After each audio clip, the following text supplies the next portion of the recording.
Oh, there we go. Um, so that's me in a nutshell. And this particular workshop um, is designed to help you develop a green strategy for your business, and it's something that's so important these days because customers, suppliers, potential employees, everyone wants to work with a company that's doing its bit for the planet. But a lot of companies can't say exactly what they're doing. They might be buying recycled paper or know that some of their team bike to work 3 days a week. But they haven't got clearly defined green strategy. And it's this that's needed to sort of win over your customers, your suppliers, to get the best staff. And hopefully, this workshop is going to help you design a coherent green strategy. That's the aim of it anyway. And just a quick note to say that we've got a few breaks during the session built in, as I know what it's like to sit for too long in one of these sessions without any chance for a break. So any questions that you've got, if you just want to save them up for one of those breaks, and we can take them, we'll take them then. And there are plenty of these, so hopefully your question won't slip your mind during that time.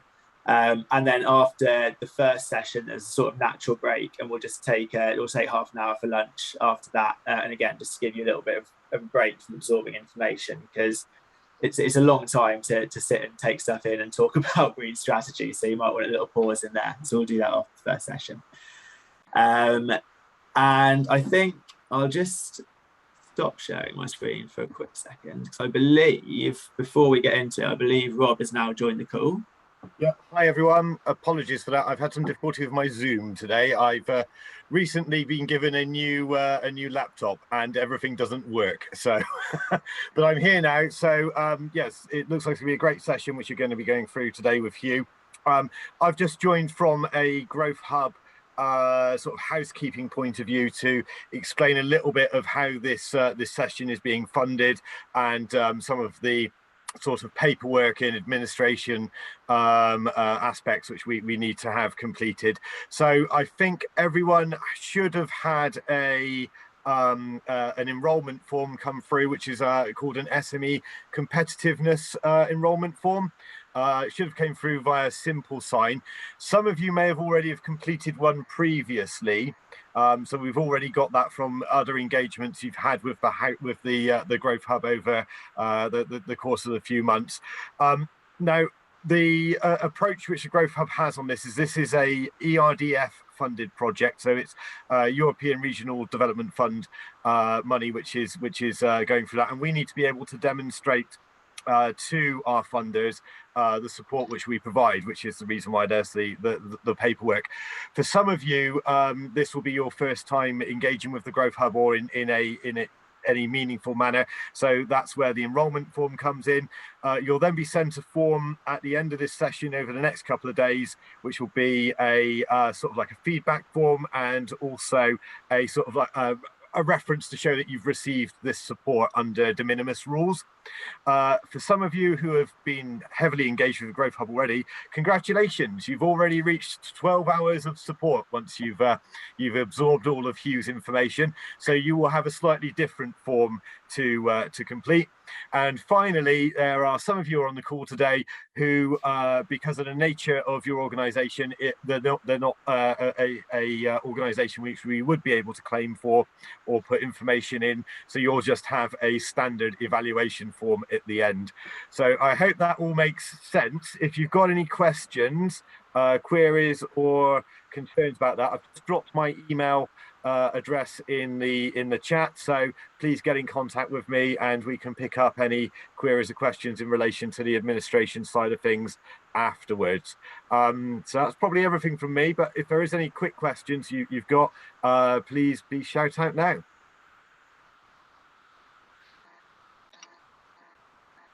Cool. Right, well, that's the boring stuff out of the way. Over to you, Hugh. Lovely. Thanks, Rob. Would never call that boring. Right, I'll share my screen again and we can get cracking.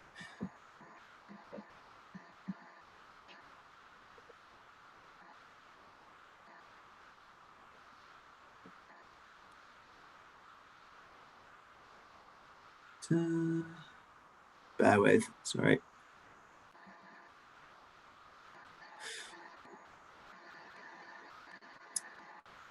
There we go. Are we back to how we were before? Can everyone see my slides? Lovely. You would never know that I'm really, really technically inept. Okay, so the first half of the workshop is going to focus on the first steps that you need to take towards building your green strategy, because it seems logical to start at the beginning. And the first steps of any green strategy have got to be getting a handle on what your emissions are by measuring your carbon footprint. And so this is what the first section of the workshop is going to focus on, that measurement of carbon footprint. But before we get stuck into the fun and games of measuring your carbon footprint, we're going to do a little icebreaker just to get you all warmed up. And in normal times, this would be something really cool, like building towers out of spaghetti and marshmallows. But we can't do that, obviously, today. I didn't remember to send you out any spaghetti or marshmallows. So instead, I've just put together a few riddles for you just to break the ice. So I will put these on the slides, and then if you want to put into the chat your answer, and if you're not quick enough to put it into the chat, just think of it in your head, and then I will confirm whether they are wrong or right. So the first one: what has lots of bark but no bite? Tree. I don't know who said that. There's lots of trees coming through. Tree, and that you're a bit late there. I think you just looked at the other answers, but that is the right answer. Tree is correct. Riddle 2. What gets wetter the more it dries?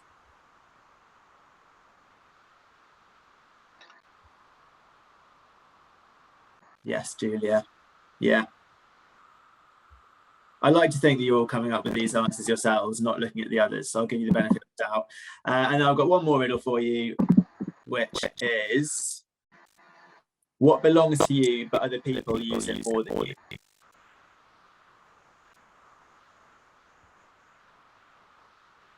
Julia, you've seen these before. That's 2 that you've given the first answer on. It is your name. It is indeed your name. Well done. So that's that's all I've got in terms of the riddles. It was a last minute sort of thing, but I hope you enjoyed it. And that is enough of the fun. And we're now going to look at what we're going to go through in this first session. And there are a few things that we're aiming to get out of it as we look to get an understanding of what our emissions are. And these are on the slide here, so that we want to get familiar with some of the key terms within green strategy that are out there. And these are terms which you need to be able to differentiate between when you're developing a carbon reduction strategy, if you're going to be able to accurately describe that strategy to your stakeholders. We want to be able to understand why it's so important to measure your emissions. And we need to do this because if you don't understand why you have to measure your emissions, then you're not going to keep on measuring your emissions, and you won't be able to justify those actions to anyone else.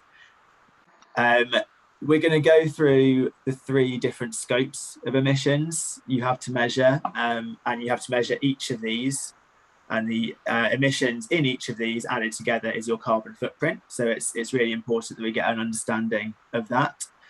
And this session should also give you an idea of how to present your emission measurements and report on them once you've got that initial measurement. So that's what's going to happen in our first session, and hopefully we're going to get through it and you will all feel like I've done a half decent job.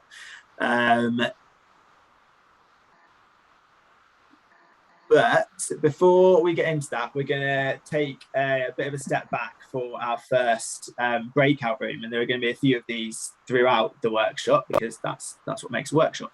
And in a second, I'll split you into groups, and if you could have a chat for sort of 10 minutes or so, about just a brief introduction to yourselves and your business, what you're hoping to get out of this session, what sustainable actions you are already taking as a company. So these could be tiny, they could be massive, they could be something you're quite proud of, anything really. And areas of environmental sustainability that you're considering for the future, or that you'd like to really improve on going forward. So I'm just going to stop sharing my screen and put you into breakout rooms. And this is another first for me, so bear with.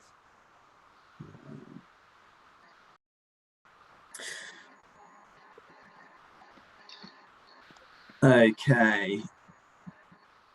Can you see that? Are we back to the slides? Yeah, good stuff. Okay, so we're gonna start this workshop, like I've already pointed out, with a bit about emissions measurement. So you might ask, why is this the first thing that we're going to talk about? And I think my answer would be that this is really the only first step that you can take when you're putting together your green strategy. You might think that the best first step is just to start turning off the lights, or giving everyone reusable bottles, but it's not. This is the first step that you want to take, this measurement piece. And it's just because taking these incremental actions is great, but it doesn't give you an idea of the whole picture in terms of what you're doing as a company with regards to actually cutting your emissions. And that means that without measurements, you could take small actions, but there are likely to be far more significant contributors to your emissions, which you're overlooking and which are undermining all of the small actions that you're taking. So as the first bullet point says, you can't improve on what you don't know. And this just means that it's crucial that if you want to be green, you measure your emissions to see where they're coming from effectively. Just seeing a little message in the chat. Nice. Okay, good. So once you've measured and identified your biggest emissions contributors, you can then plan a targeted strategy on how you want to lower those. And without measurement, hopefully you can see that you'd just be shooting in the dark when you're trying to come up with that strategy. And you wouldn't know if you were making significant contributions to lowering your emissions, or if you were actually just making tiny contributions, or whether you're making no contribution at all, basically. Another reason why measurement is so important is that you can't make claims about how successful your emissions cuts have been if you're not measuring them. So if you take the claim, we've cut our carbon emissions by 50% since 2019, this is great and it makes you sound really good and it might make you win business. But if you're not measuring your carbon footprint, you won't know what your carbon footprint was in 2019, and you won't know if you've halved it since then. And it's these claims about how much you've lowered your emissions that your staff will love, your customers will love. And so you really want to be able to make them. But again, if you're not measuring them, you can't make them truthfully. And that's when you run the risk of greenwashing, which is something we'll come on to later.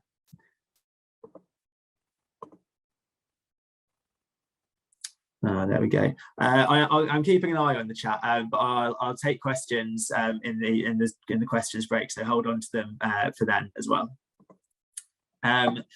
So before we get stuck into your carbon measurement, you need to get to grips with the basics of your carbon footprint. And in carbon footprint measurement, this means getting your heads around some key terms. And I promise this workshop does get more interesting than going through key terms, but it's a really important starting point, because when you're talking about your carbon reduction strategy, you need to be able to ensure that you know what you're talking about.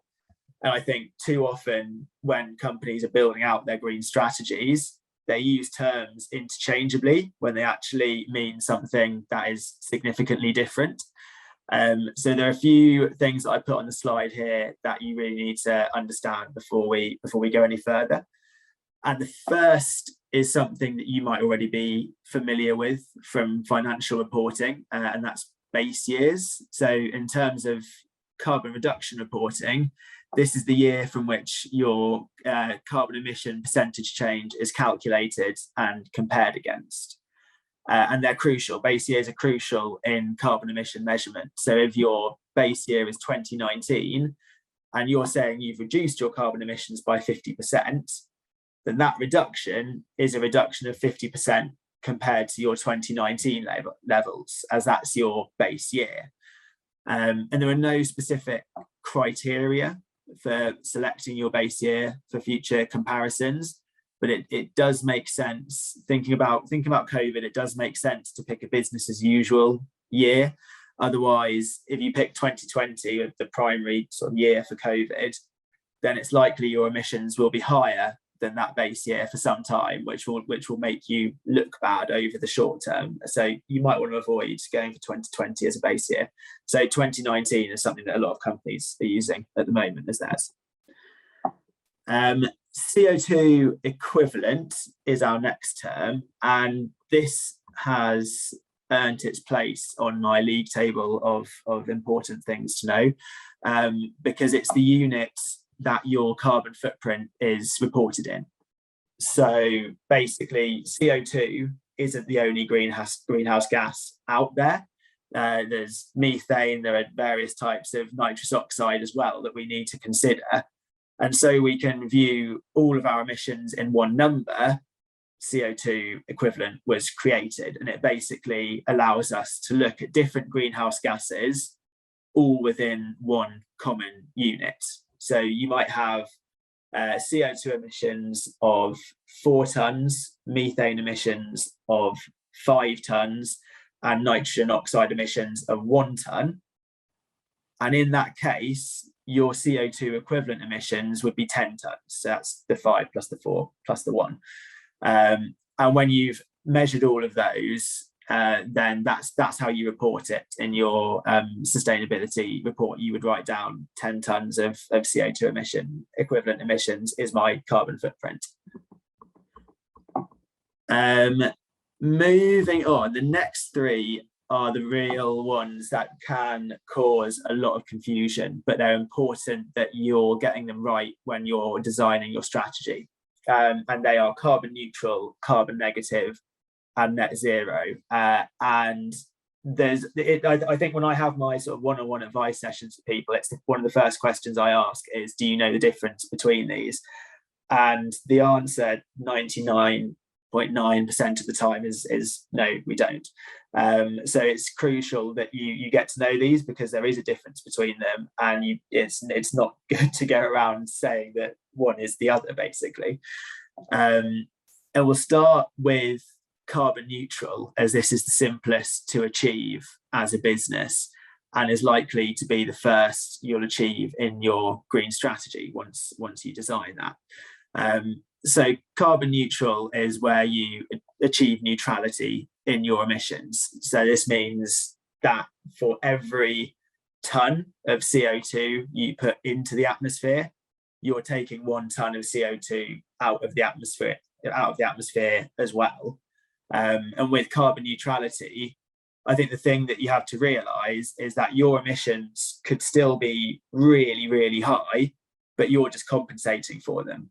So your emissions could still be 10,000 tonnes of CO2 each year, but because you're taking 10,000 tonnes out, you can say you're carbon neutral, even though you're actually still part of the problem.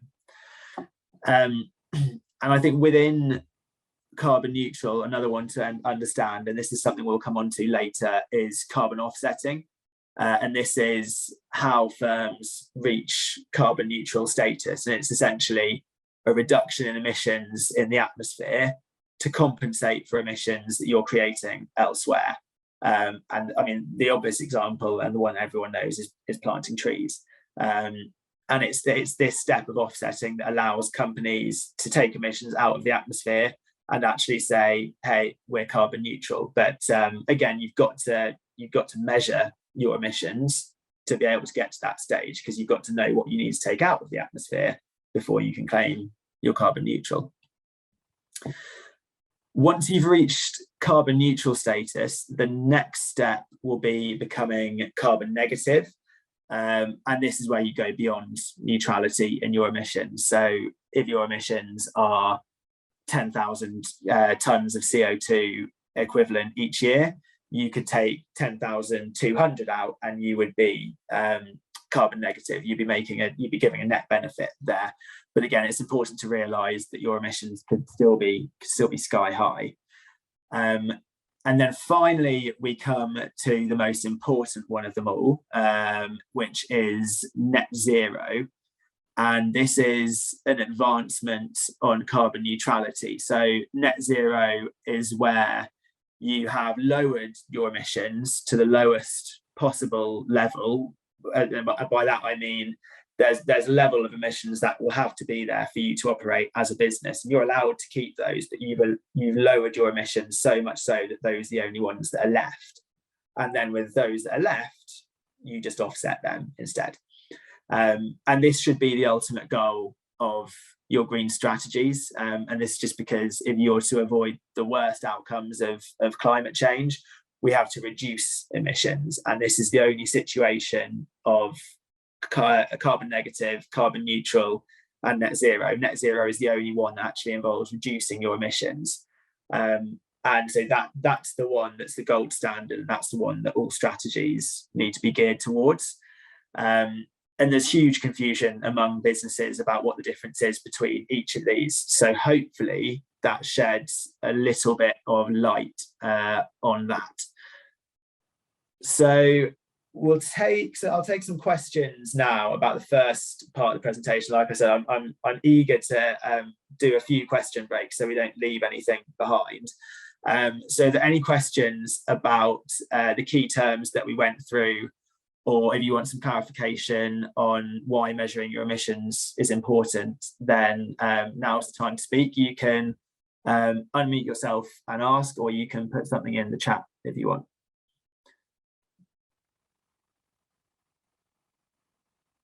And I'll wait a few seconds just to give people a chance.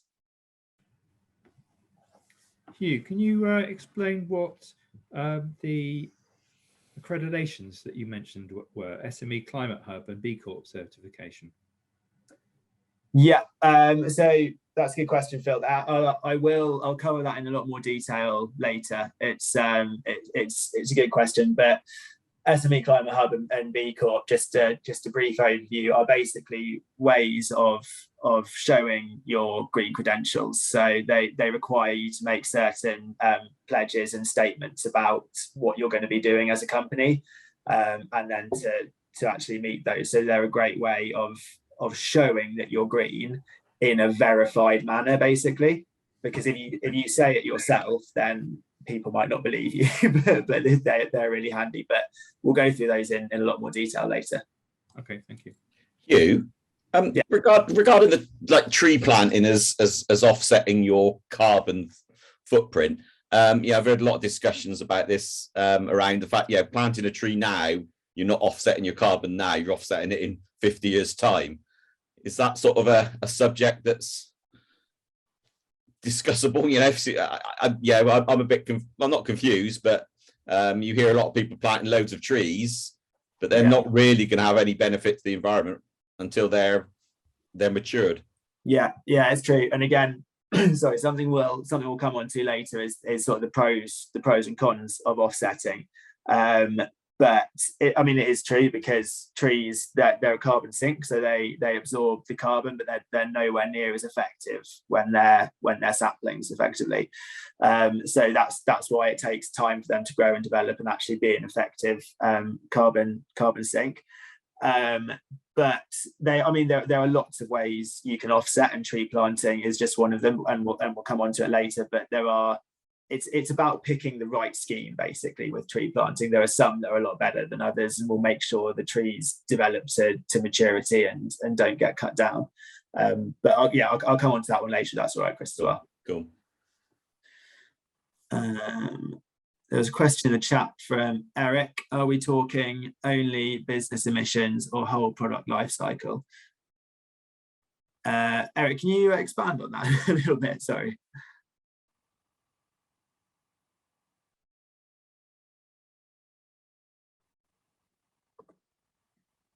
So end of life emissions. Yeah, so we'll and this is topical because we'll come on to it in the next few slides, Eric. They do come in the calculation. Yeah, you've got to consider end of life emissions. You've got to consider the emissions that are coming from your own business, the electricity that you're using, everything like that. And that's what the next section is all about. So I'll go through that again in more detail in a second. But if there are no more questions about any of the definitions or anything like that, I will get on to explaining exactly what you need to measure. So I'll take that as silence.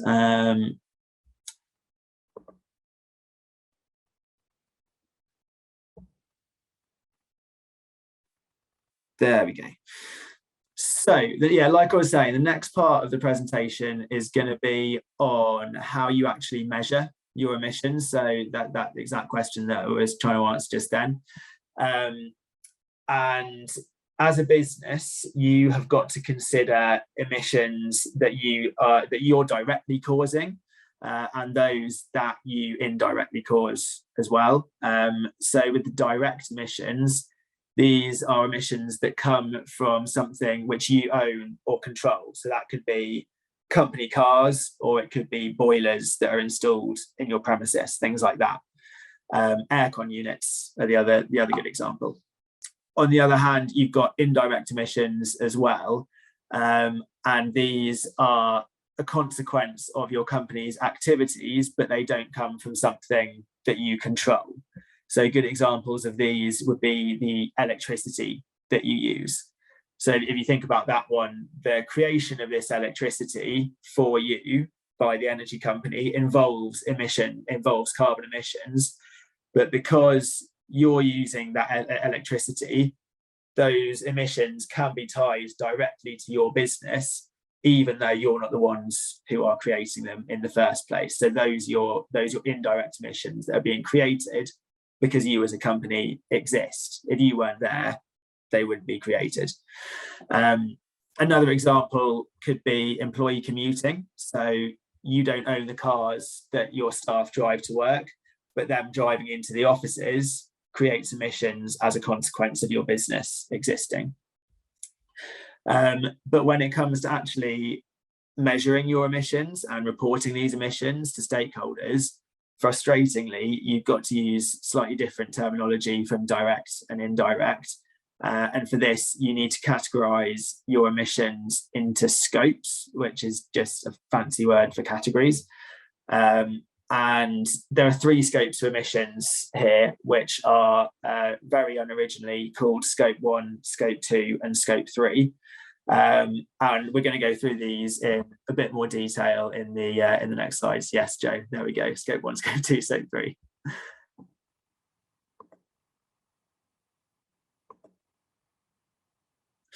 So we will go in numerical order, as it seems logical, and we'll start with Scope 1.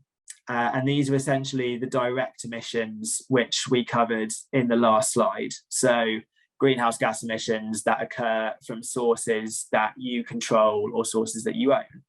And note that I say control or own because there's a good opportunity, so there's a good chance that you might rent, say, the boiler as part of a lease agreement for a premises. But I think that the thing to remember here is that as long as it's you who's getting the benefit of that equipment and it's you who's controlling how it's used, then it counts towards your Scope 1 emissions, even though you don't actually own it. So that's why we say owned or controlled there. And you can think of your Scope 1 emissions as coming from 3 sources. And these are stationary combustion. So that's fuel consumption at a facility to produce electricity, steam, heat, or power. You've got mobile combustion, which is combustion of fossil fuels in vehicles. And I've said it before, but this is just vehicles that you as a company own. So that would be company cars, company vans, things like that. It wouldn't be the cars that your staff drive to work. And the last one is refrigerants. And those are refrigerants that are used in air conditioning systems.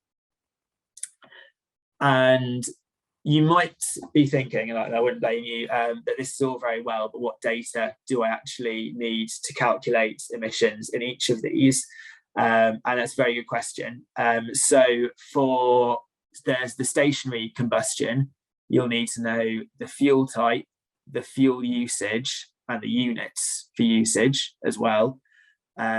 For mobile combustion, you'll need to know the fuel used by each vehicle and how far that vehicle has travelled. And then for refrigerants, you need to know the level of refrigerant inventory at the start of the year and at the end of the year, because then you can calculate how much has been used over that time as well. And in a few slides' time, I'll show you what to do with this data to convert it to CO2 equivalent figures. And then once you've got that, you can actually use that as part of your carbon footprint calculation. But it's useful to have an insight into what data you need to collect to measure this, because you can then start thinking about who you need to get in touch with to actually measure your emissions and actually get that data. And just on the last box here quickly as well, going back to our gold standard of net zero ambition, if you want to be net zero in your scope 1 emissions, you need to get a 100% reduction of them compared to your base year. And that might sound really hard, and it is really hard. But again, we're going to go through later that things that you can do to meet this goal. And just for now, I think it's important to know that that 100% reduction isn't something you're expected to achieve overnight or in even like 1 or 2 years. That's a longer term target. Let's give a chat quickly. Yes, you'll be able to have a copy of the presentation. Do vehicles include third-party carriers or subcontractors? I'll come to these questions in a sec. Sorry, I'll just carry on. So next up, we've got scope 2 emissions, and these are indirect emissions, if you remember those from a few slides ago. So they're emissions that are caused by your business, but not actually dealt out by directly because of something that you're doing.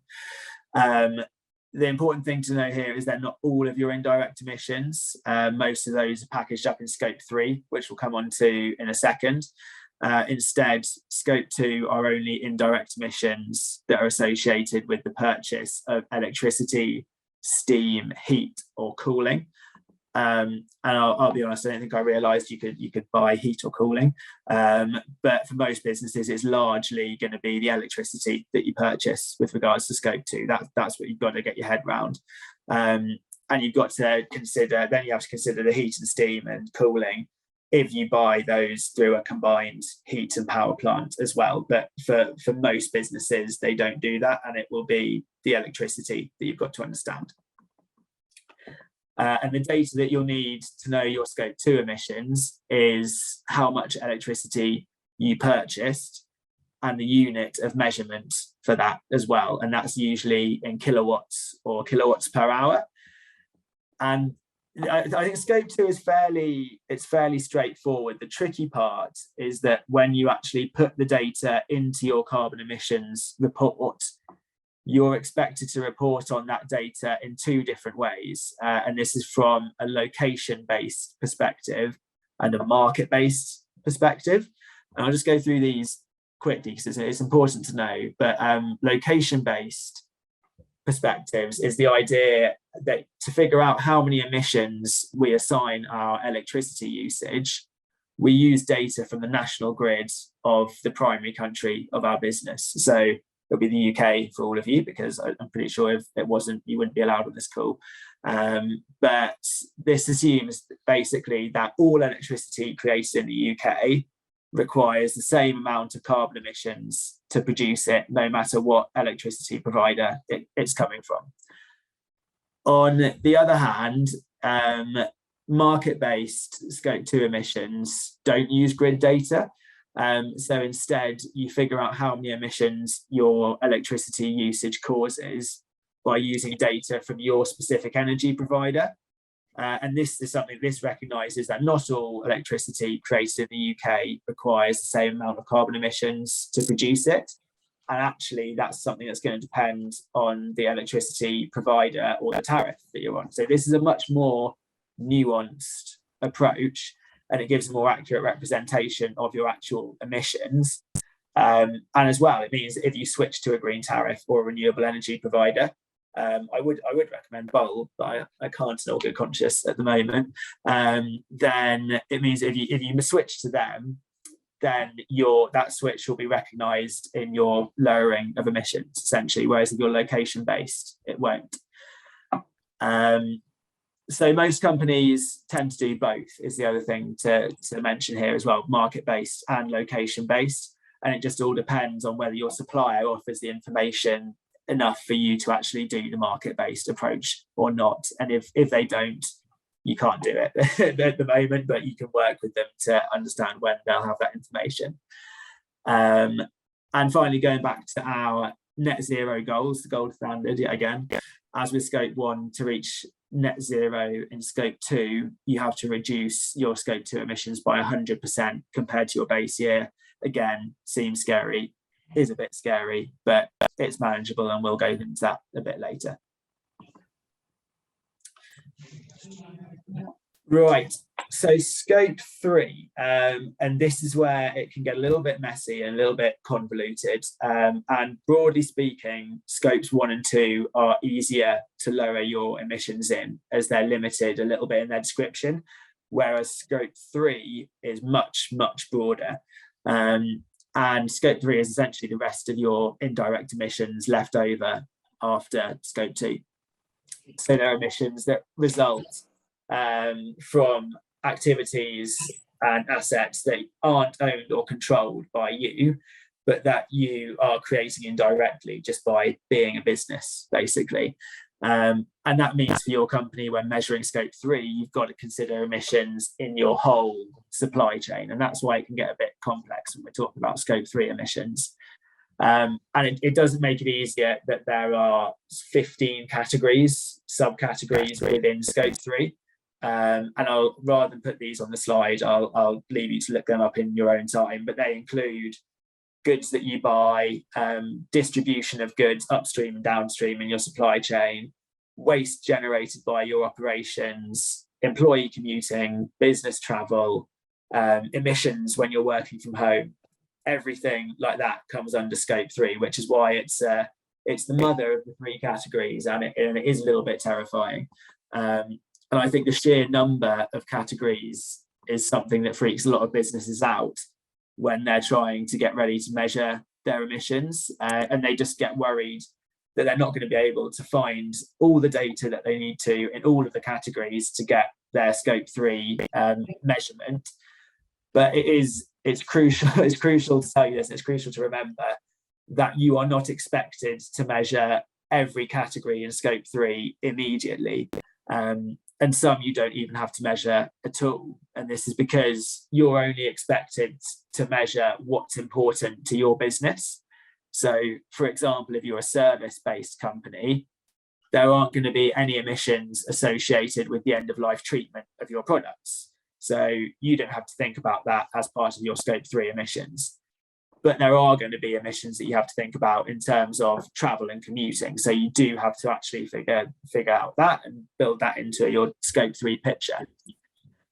And the other thing to remember is you don't have to measure everything which is important to your business at once. So you might have 6 or 7 of the categories in Scope 3 that are important to your business, but that doesn't mean that overnight you're expected to have a picture of each of those categories and data across each of them.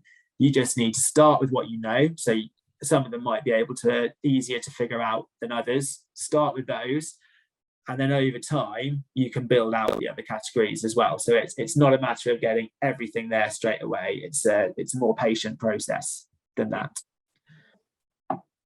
Obviously, there are a lot of groups in scope 3, and it does cover a huge variety of areas, and that means that the type of data that you need to collect for each one of these 15 groups changes a lot. But there are a few examples on the slide of the more straightforward ones. So, for example, travel, you need to understand the type of vehicle that's being used, how far it's traveling, what type of fuel it's using. And then that's something that you'll need to figure out in terms of the data that you're collecting for each business, because scope 3 is a very personal journey, I think. So just closing off on that one, I think, yes, it can be intimidating, and you'll get the chance to discuss it further in breakout rooms later as well. But lowering your scope 3 emissions it's complex, and I think that complexity has been realised by net zero verification bodies and carbon measurement bodies. And so rather than say, like with scope 1 and scope 2, you need a 100% reduction in your emissions to be net zero in your scope 3 emissions, you're meant to aim for a 90% reduction, but that number's a little bit lenient. Basically, the idea is get them as low as you can, and then once you've done that, you'll hit a point basically where if you lower them any further, it's going to adversely impact your business, and you won't be able to really keep on running at the same level of productivity. So the idea is lower them as much as you can without it harming, or without it really damaging other aspects of the business effectively. And that leniency is just there because people realise there's a complexity to businesses, and you can't do a 100% reduction of your emissions across the whole supply chain, and that's something that would act as more of a deterrent actually than a draw. So we're just going to look quickly here at what happens if you're trying to measure your emissions and you're renting the premises. And this is because one common objection to measuring emissions you hear a lot of companies saying is, I would love to reduce my emissions, but I rent the offices, so there's nothing I can do. And that's a bit of a common problem. And it comes about because a lot of businesses are concerned about the fact they don't have any power to change things like aircon units or electricity provider if they rent their premises. And obviously those make up a big proportion of scope 1 and scope 2 emissions. So these businesses, they look at that fact and they say lowering our emissions could be really hard. So I think we don't have any control over it, so we're going to push it to one side for the moment. But it's important to understand that even if you rent, there are a lot of options to lowering your emissions. So if you take scope 2, so your emissions from electricity that you're purchasing, by staying with the same supplier that your landlord has chosen for you, but by asking them to put you on a green tariff, you can still lower your emissions in that scope, even though you're renting. Also, you can meet your green goals while renting if you talk to your landlord and let them know what your green goals are, let them know your strategy, where you want to go, or you come together with other companies who are also in the premises of the buildings and actually put a proposition to the business owner about what they can be doing to help you be greener. I think the key word there is communication, basically. If you're communicating it in an effective way to the owner of the premises, there's a good chance they'll be willing to work with you to actually lower your carbon footprint if you're renting. So essentially what I'm saying is, if you are thinking of that as an excuse if you're renting, it's not an excuse, so don't use it. You still need to measure your carbon footprint, figure out what it is, and then start figuring out how you're going to lower it, basically. And just remember that if you don't measure it, so if you are renting and thinking of that excuse, if you're not measuring, then you're never going to be able to come up with a coherent green strategy in the first place. So you still really got to get that going as soon as you can. Okay, we're getting towards a break, which is good because I feel like I've been talking for a long time. So I'll take your questions in a moment. But before we get to that, I just wanted to bring to your attention a tool that you can use to measure your carbon footprint. Because so far we've looked at what you have to measure and the data you need to collect to measure it. But this is actually a tool that's going to help you convert your activity in scopes 1, 2, and 3 into CO2 equivalent figures, which you can then add together to arrive at that carbon footprint. And this tool is the Greenhouse Gas Protocol Emissions Calculator tool, which doesn't really roll off the tongue, but that's what I decided to call it. And I will share a link to it after this call, so you can all have a bit of a play around with it. And there are other tools out there as well which serve the same purpose, but the reason I'm introducing this one is because it's free and it's something you can use yourself rather than relying on a partner organization to have to come in and do that for you. So it's an Excel-based tool that can take a little time to get used to, but again, my recommendation is once I send it through, open it up, play around with it a little bit and learn by doing almost. And then if you've got any questions about how to use it, once you've had a look at the tool, I'd be happy to set up a one-on-one session and talk you through it. But I have put together a little screenshot of what the calculator looks like there, so you can get a clearer idea of what exactly it offers. So what you see here is a fictional company. I will say that is just the numbers that came into my head. The scope 2 emissions associated with purchased electricity from that fictional company, and you can see here that I've discovered that I use 100 kilowatts of electricity per hour. So that's what the kWh stands for, and I put that data into the first 2 columns, and then what the calculator's done, it's automatically converted that 100 kilowatts per hour into how many tons of CO2 equivalent the creation of that electricity causes. So my electricity usage, you can see here, is causing 0.0017 tons of CO2 equivalent to be produced every hour. That's 1.7 kilograms in a much better metric there. And then obviously, once you know what it is per hour, you can expand that calculation to understand what it is over a year or over another time frame that you're interested in.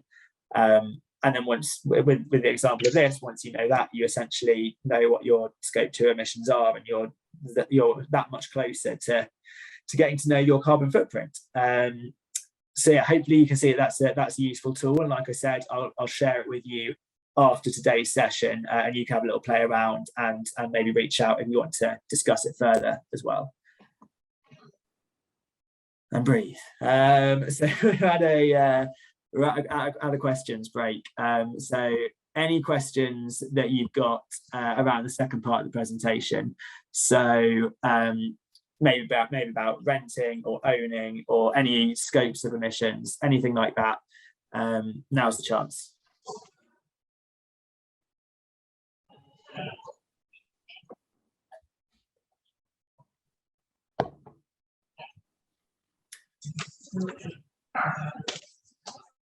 Silence is golden.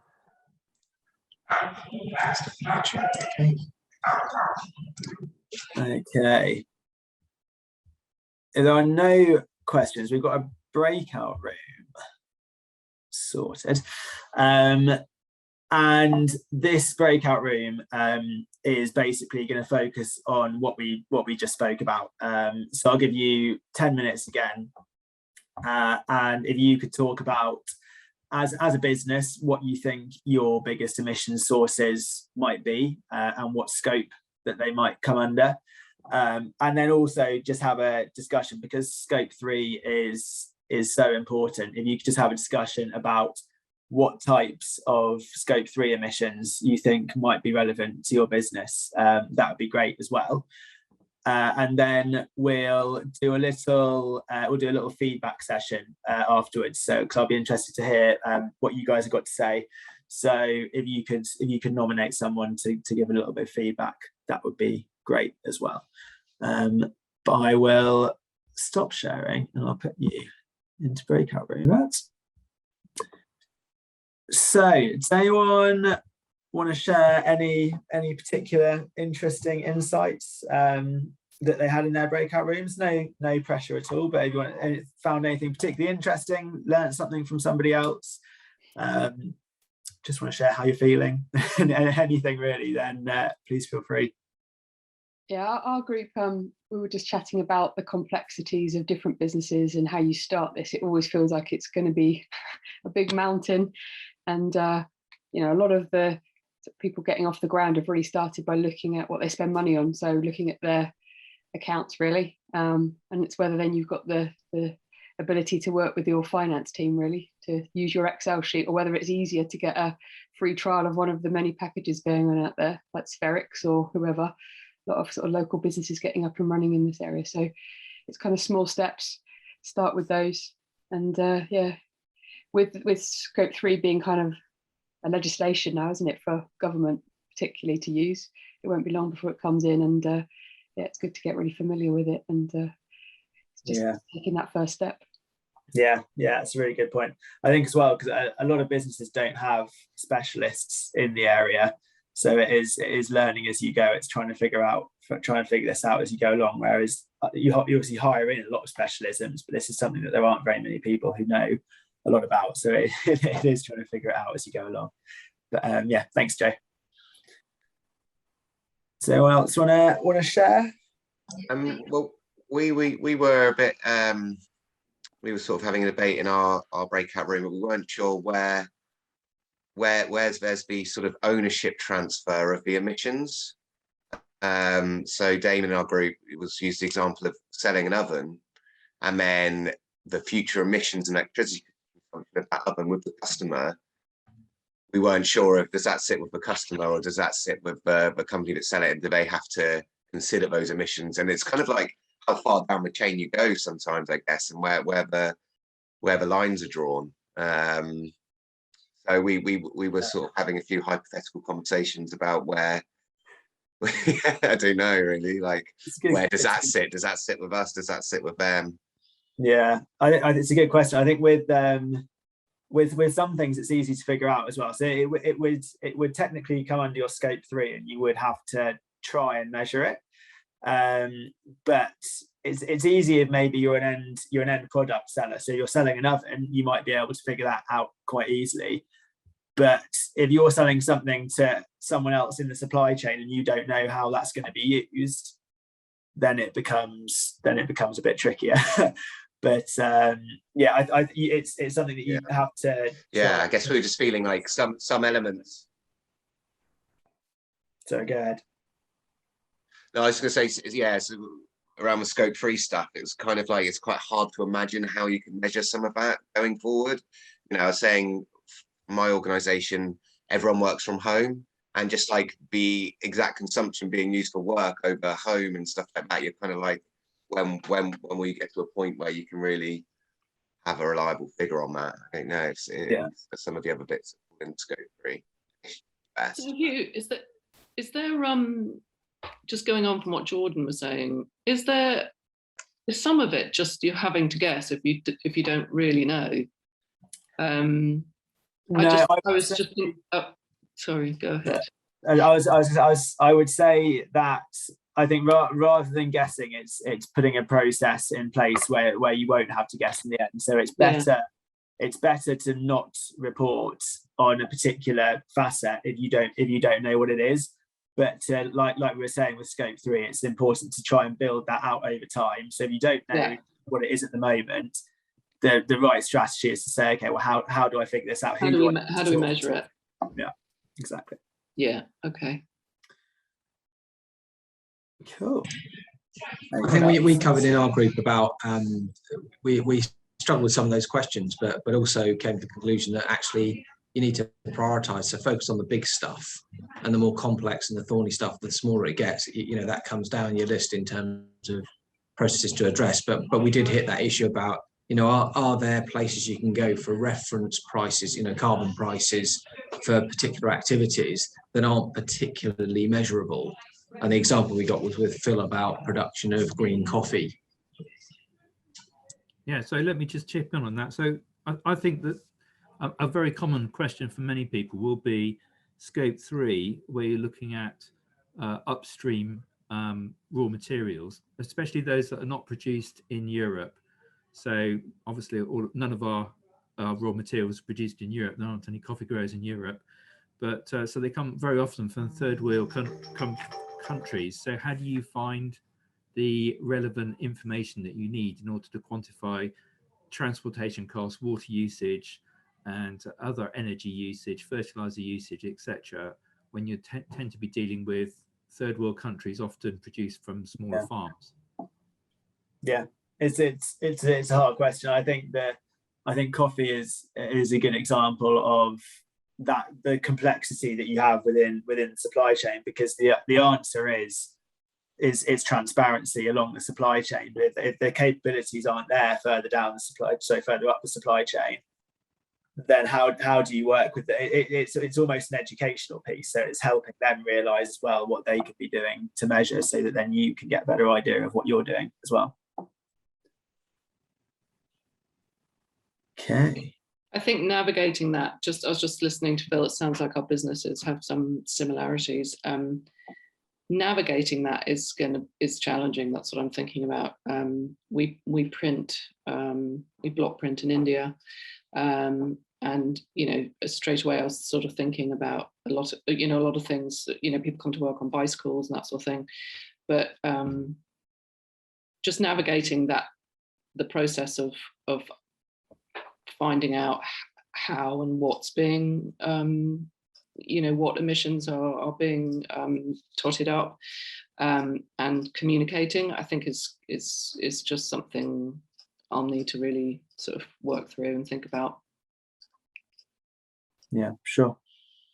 And I guess, Hugh, the question is, this thing has been studied pretty extensively. Surely there must be some reference measurement out there for particular activities in particular sectors that give you an approximation that you may not want to use to guide your business, but gives you an overall understanding of, the ballpark you're in. Yeah, and there are, and I'll share one of those afterwards as well, which is particularly pertinent at the moment, because it's on working from home emissions. So calculating the footprint of staff when they're working from home, and it has those sort of more generic calculations that you can use to get a ballpark figure. And again, it's one of those where obviously over time you can get more accurate with it, but it's a great starting point to be able to figure out, especially the working from home emissions, where the understanding is just not there yet, because it's been pertinent for a year and a half. But there are more tools coming out, and I think for each thing that you'd be interested in, there are, if you search for it and have a look out there will be ways to figure out a more ballpark calculation for sure. Okay, right, let's get back to it. I'll share my screen again. I still haven't mastered this. Come on, Hugh.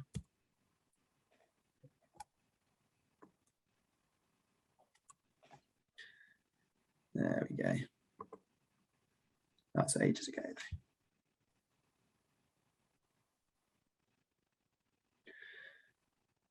Just get a little flashback of everything we've looked at so far.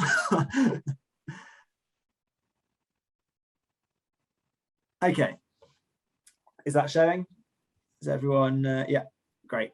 So it's not. Yeah, I'm wary of time. It's not long until we'll take a little break for lunch as well. But before we do that, it's important to have a look at what to do with your emissions data once you've got it. So we've been through the complexities of actually getting hold of this data, but once it's there, what do you do with it? And I've put a few ideas on the screen here of what to do with that carbon footprint number once you've actually found out what it is.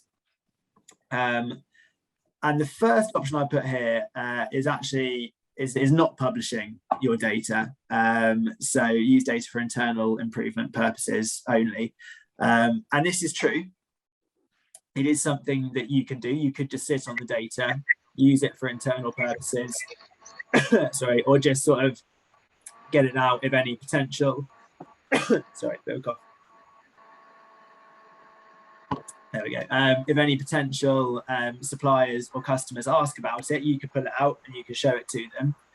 But I think one of the buzzwords of sustainability is transparency, and businesses are now expected to show their customers, their staff, their suppliers, all other stakeholders, how exactly they're performing with regards to sustainability. And if you don't do this, you risk losing business, because customers and suppliers increasingly want to work with businesses that have published their emissions data and are working towards a net zero strategy.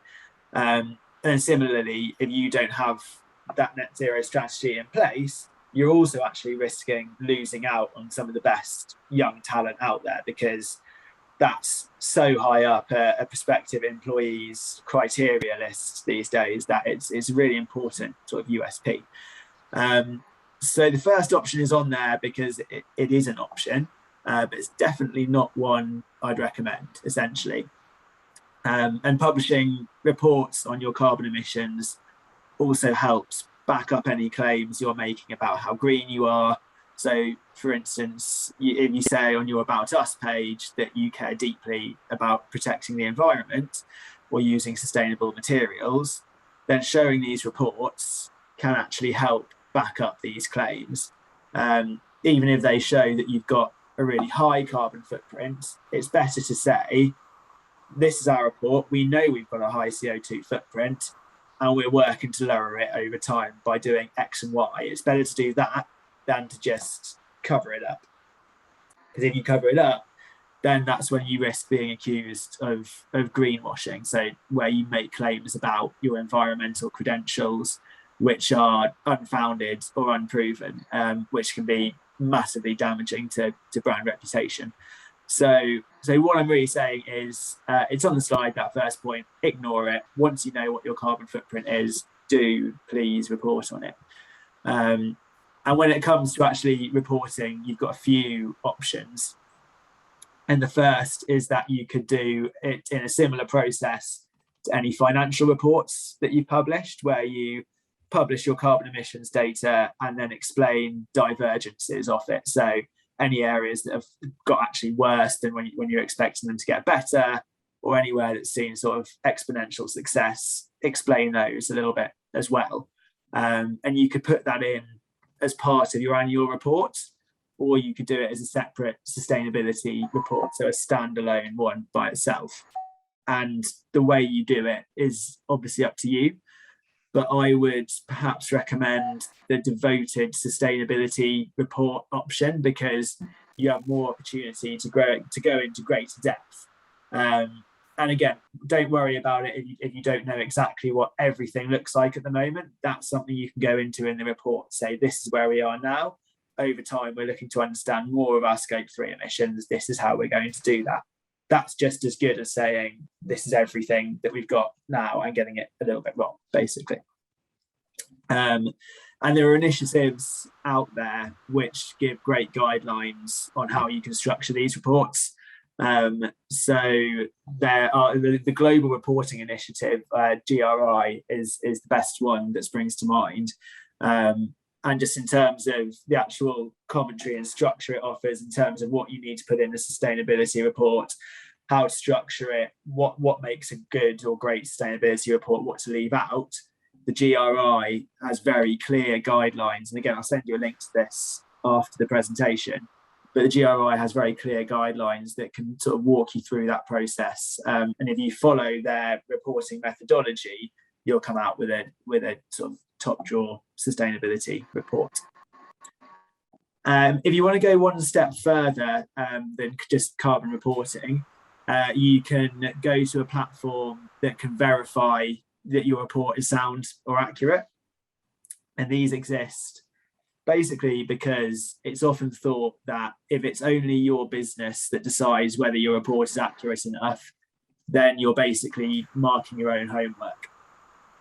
And I only sort of just recall my school days, but I can guarantee that if I got to mark my own work, I would get much better marks than I did when the teachers marked it.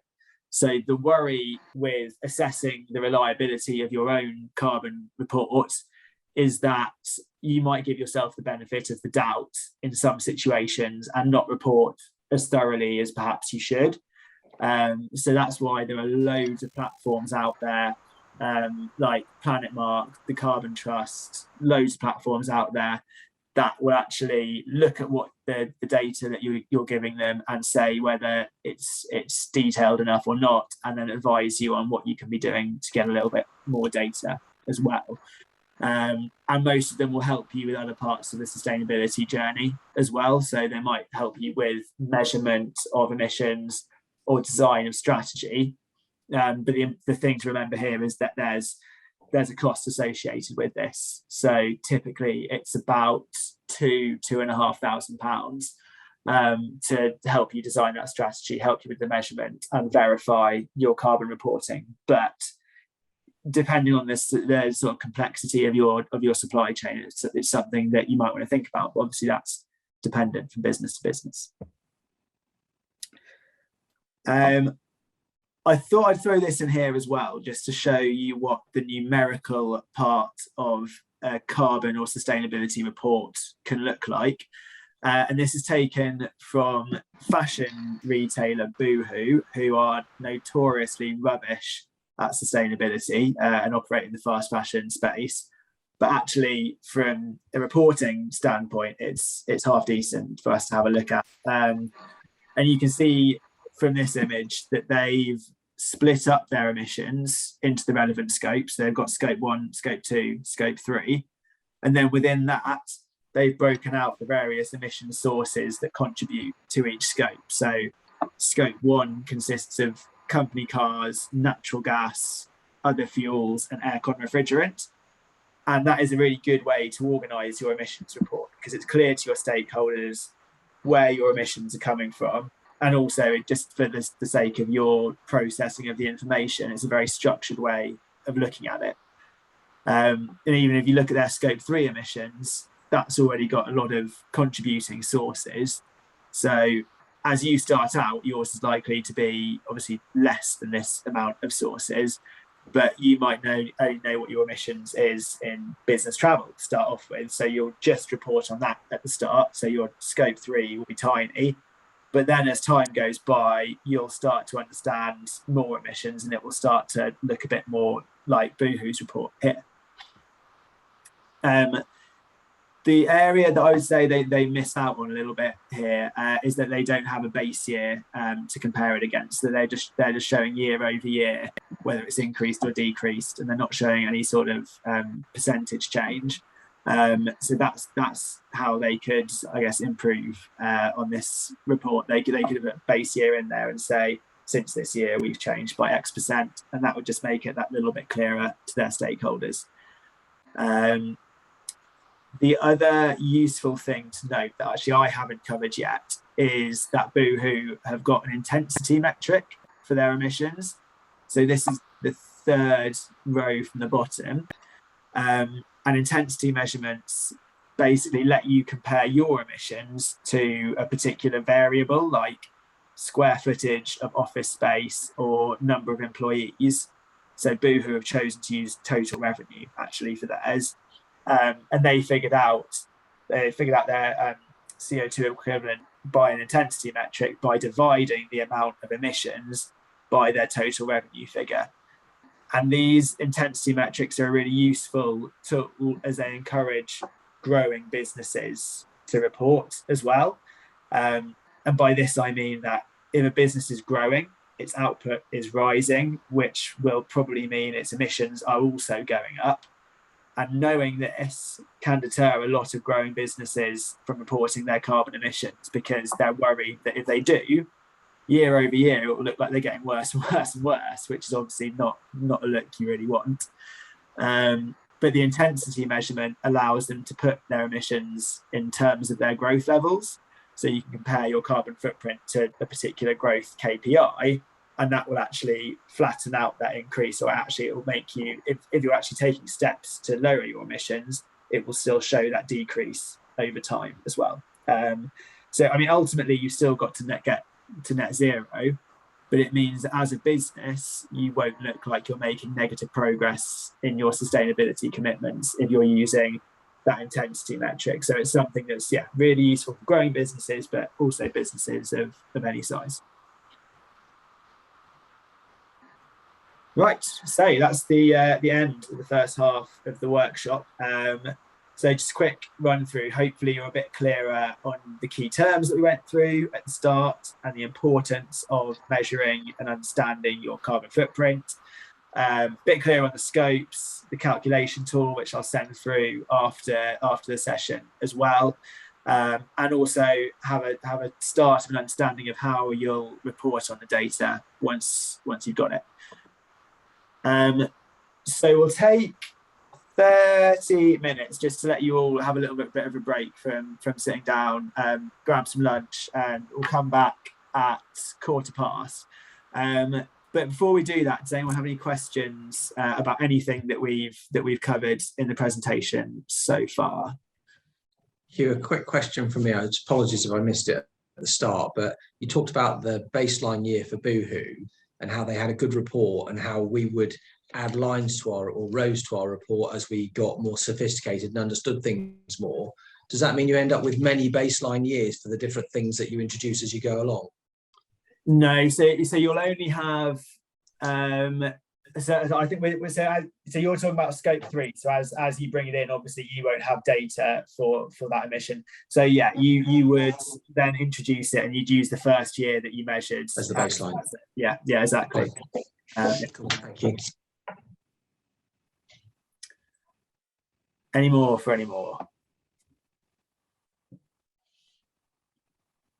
Okay. Okay, so I'll leave the Zoom link. I'll leave the Zoom link on, and we'll come back at past for the second instalment of the Green Workshop. But I'll stay on for a couple of minutes now. So if anyone's got any more questions, can come and ask. But if not, I'll see you at past. Okay, well, it's past, so we'll get back to it. I would say if you're not back yet, put something in the chat, but that sort of wouldn't work, would it? So if you're not back yet, be back soon. I hope you all had a nice lunch. I would ask what you all had, but there's quite a few of you, so I think that would take up a bit too much time. So I'd say that I had tomato and garlic soup. It's very nice, very warming. Okay, and vegan as well, which is obviously in keeping with this workshop. So we will get back to it. So the next part of the session is going to look at how you can build your carbon reduction strategies. Just can I quickly check? You can all see the slides. That's all right. Everything. Hugh, a quick question before you get into it. I meant to ask you at the end of the last one. Does Swindon and Wiltshire LEP have a carbon footprint number and scorecard? It's a good question, and I'm currently working on it. is the answer. Okay, yeah. cool. So yeah, I'll go through it later, but I'll talk about the SME Climate Hub in a bit. But we're in the process of signing up to that and figuring it out.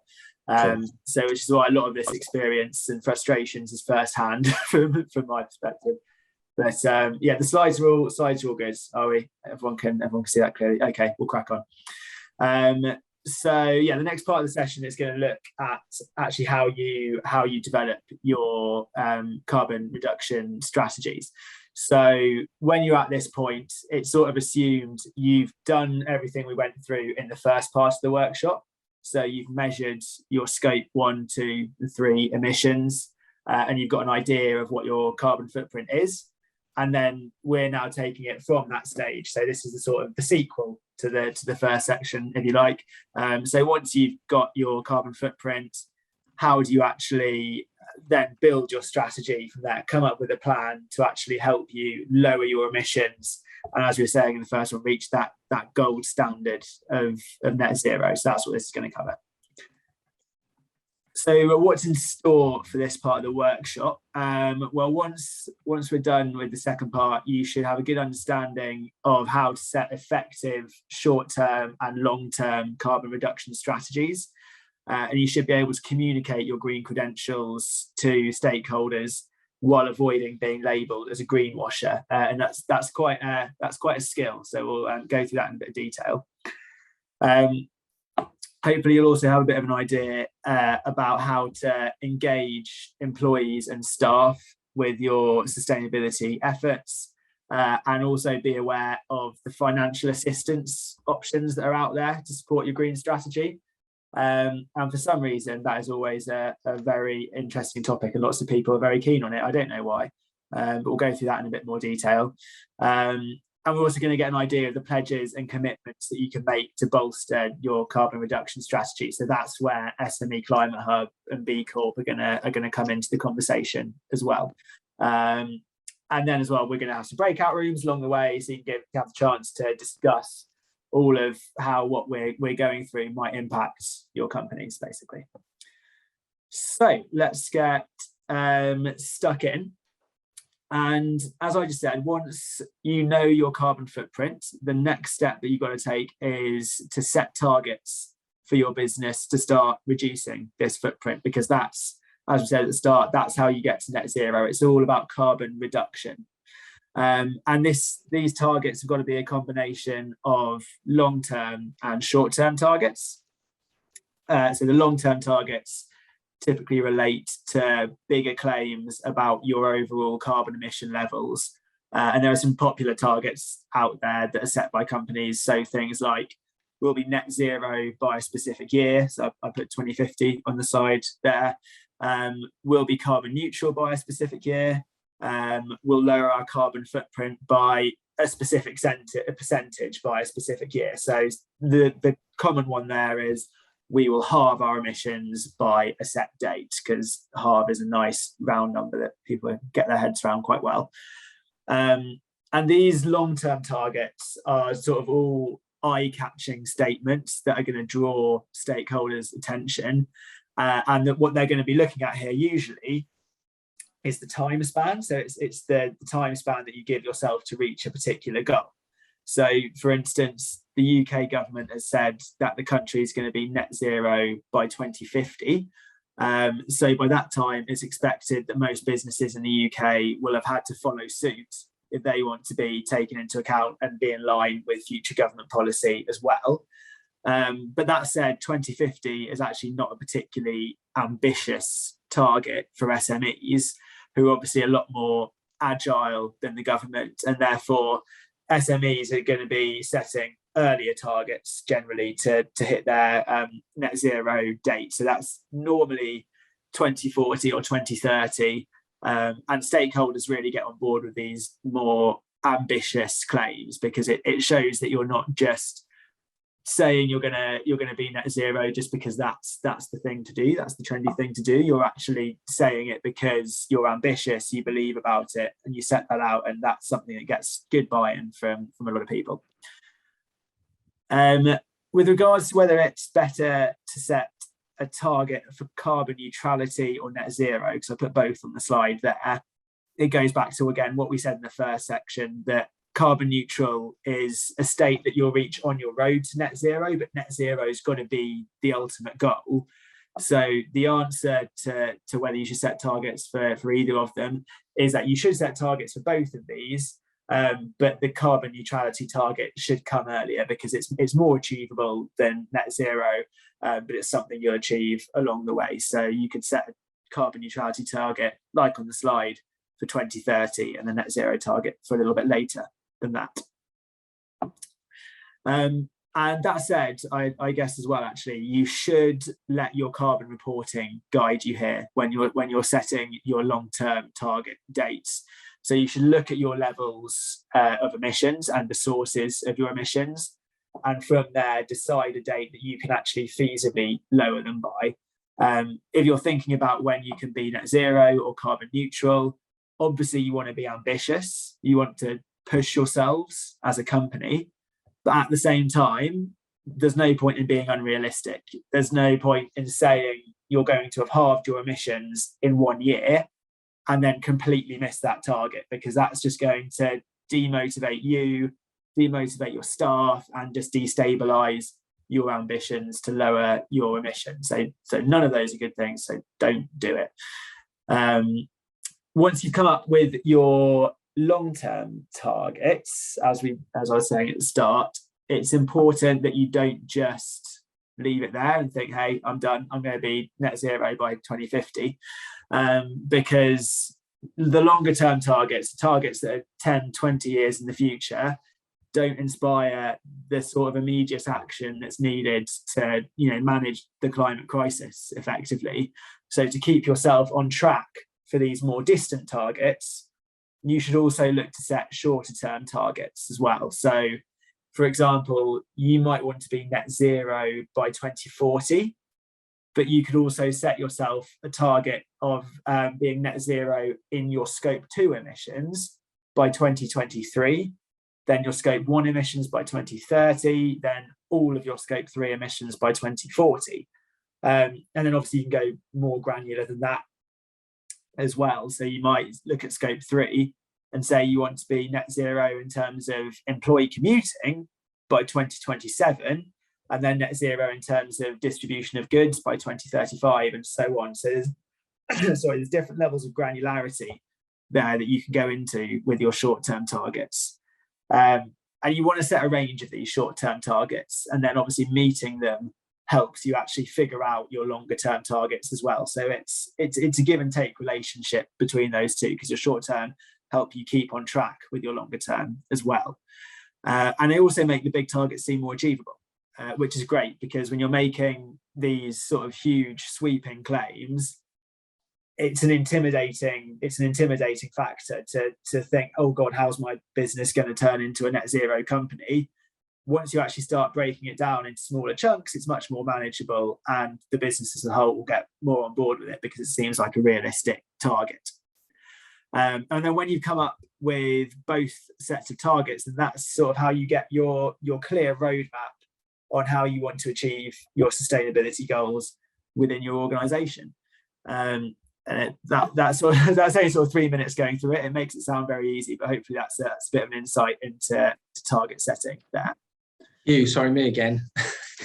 I'm interested. Is there any planned routine reporting and communication of the strategic levers? So for example, government's net zero strategy and the energy transition of the sort of whole grid and the actual source of power production, all of those will contribute to our targets, whether we like it or not. And how do we keep abreast of what's happening there to adjust our targets accordingly? That's a good question. I don't know if I have an answer to it, to be honest. I think the only thing to be done is to keep up with government policy effectively, as and when it's coming out, keep abreast of it in terms of trying to understand exactly the policy that's being created, the road that the government's going down in terms of how it's going to meet its own targets, and then trying to get your head around how that might affect you. I would also say the SWLEP is very good at pushing out pieces of news that relate to government energy strategy and things like that as well. And that's a good hub of keeping on top of the policy that's coming out with regards to that. Does that answer the question slightly, Adam? Enough, thank you. Enough. That's all I asked. Wasn't trying to put you on the spot. Okay, that's fine. Thanks. All right. So yeah, another way to think about how you set targets is to kind of say, okay, what are my total emissions at the moment? And then based on that, if I want to lower my emissions as much as possible by, say, 2030, in order to achieve net zero, what percentage of my emissions do I have to reduce each year? And to help with this and to take this sort of approach to it, there's a great free tool out there by PlanetMark, who I mentioned earlier, as a verification platform for carbon reporting. And again, I'll share this tool with you after the session because it's a free Excel-based tool, so I'll share it around. But I took a screenshot from it to sort of show what's going on here. So essentially, you put in the percentage of your emissions from scopes 1 to 3 that you're able to reduce, and then input the percentage of your emissions that you can't reduce as well, so those that you need to keep the business running. So you can see here that I've said that my scopes 1, 2 and 3 that I can reduce make up 80% of my total emissions, which leaves 20% as unavoidable residual emissions, they're called. And this means that once I reach 20% of my current emission levels, that's when I'm at net zero, because that's as low as they can possibly go for me. And once you've done that, you can select the start year and the end year that you're looking to achieve net zero by, and your current target for annual reduction. So I'm starting in 2021 with my fictional company, Hugh Inc. I'm starting in 2021, and I want to achieve net zero by 2030, and I'm currently trying to reduce my emissions by 10% each year. And the tool will then tell you how much you'll need to lower your carbon emissions per year to reach your net zero target by your target year. So in this instance, you can see that my target of 10% reduction each year isn't actually enough. So I need to cut my emissions by 18% per year to hit my 2030 net zero target. So obviously I need to make changes to my strategy and move some of my targets forwards as well. So it's helping you formulate when you need to be hitting your targets by, and it can help inform strategy there as well. And then the graph in the bottom right then shows how the emissions the percentage that you need to lower, how it differs to what you're currently doing. So to be net zero, I need to get to 20% of my 2021 emission levels. But it shows that if I only reduce my CO2 footprint by 10% each year, by 2030, when I want to reach net zero, I'm still going to have 40% of my 2021 emissions levels left over. So I would fail miserably at trying to hit my target in that time. Obviously, the other alternative is if you're dead set on reducing it at 10% per year, you can actually expand the time frame. So you can say, look, 2030 is not then a realistic goal for me. I need to move the time frame back to 2035, 2040, whatever it may be. And obviously your curve is never going to be that smooth. That's a bit of a ridiculous situation, but it gives an idea. So in reality, your emissions are going to drop quickly at first and then slower afterwards, because you're going to make the easy changes initially, and this is something we'll come on to in a second. And that's going to cause an early fall, and then it will get a bit harder to slash your emissions as you begin to take on more challenging emissions cuts further down the line.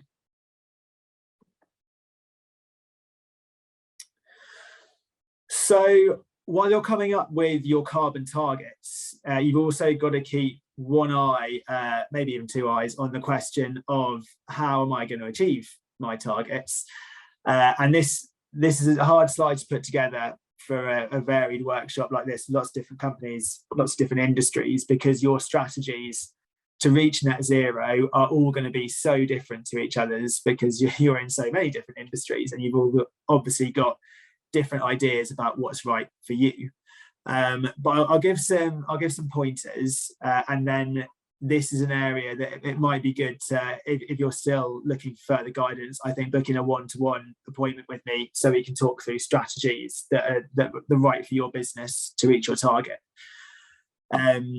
So when you're putting together your strategy for carbon reduction, a good starting point is to look at your carbon footprint across your whole supply chain and identify two factors. And the first of these factors is to look at the emissions and say, is there any low-hanging fruit here? And low-hanging fruit emissions are what I sort of referred to in the previous slide. So they're sources of emissions that can be easily dealt with and can take out a significant chunk of your carbon footprint very quickly. And typically going after these sort of low-hanging fruit involves actions like installing LED light bulbs, or setting up a rideshare scheme at work, or changing to a green energy tariff. So they're all relatively inexpensive but quick changes that you can make to lower your carbon footprint. And then whatever your low-hanging fruit is, taking steps to lower emissions from these sources should be the first step of your net zero strategy, because it's quick, it's easy, and it's a good quick win to start you off on this process of actually building out your green strategy. So those are the ones you should go for first. The other thing you should look at when you're examining your carbon footprint is so-called carbon hotspots. And these are probably what you've all guessed they are. And they're the sources which make up the bulk of your emissions, basically. And it's something which is obviously going to vary massively from business to business. So some of you will probably find that the energy use in your office is the main source of your emissions, whereas others might find that it's emissions from disposing of waste materials, or distribution of goods to customers, or even the goods that you buy from suppliers. It could be anything. But whatever it is, with the carbon hotspots, the next stage of developing your net zero strategy after looking at the low-hanging fruit is to say, okay, I know my carbon hotspots, so how do I get the emissions from these lower? These are the most significant factors. They're some of the most important factors of my emissions. How do I bring them down a little bit? And it's important to understand as well, this isn't going to be quite as immediate as low-hanging fruit, and it's going to require more detailed strategic planning over a longer time to deal with these. So I've come up with a little example, because I like my fictional companies. So if I'm a clothing manufacturer, again, Hugh Inc., once I look at my carbon footprint, I find out that my carbon hotspots are emissions caused by the creation of materials that I use in my clothes, and also the disposal of waste from excess fabric in the manufacturing phase.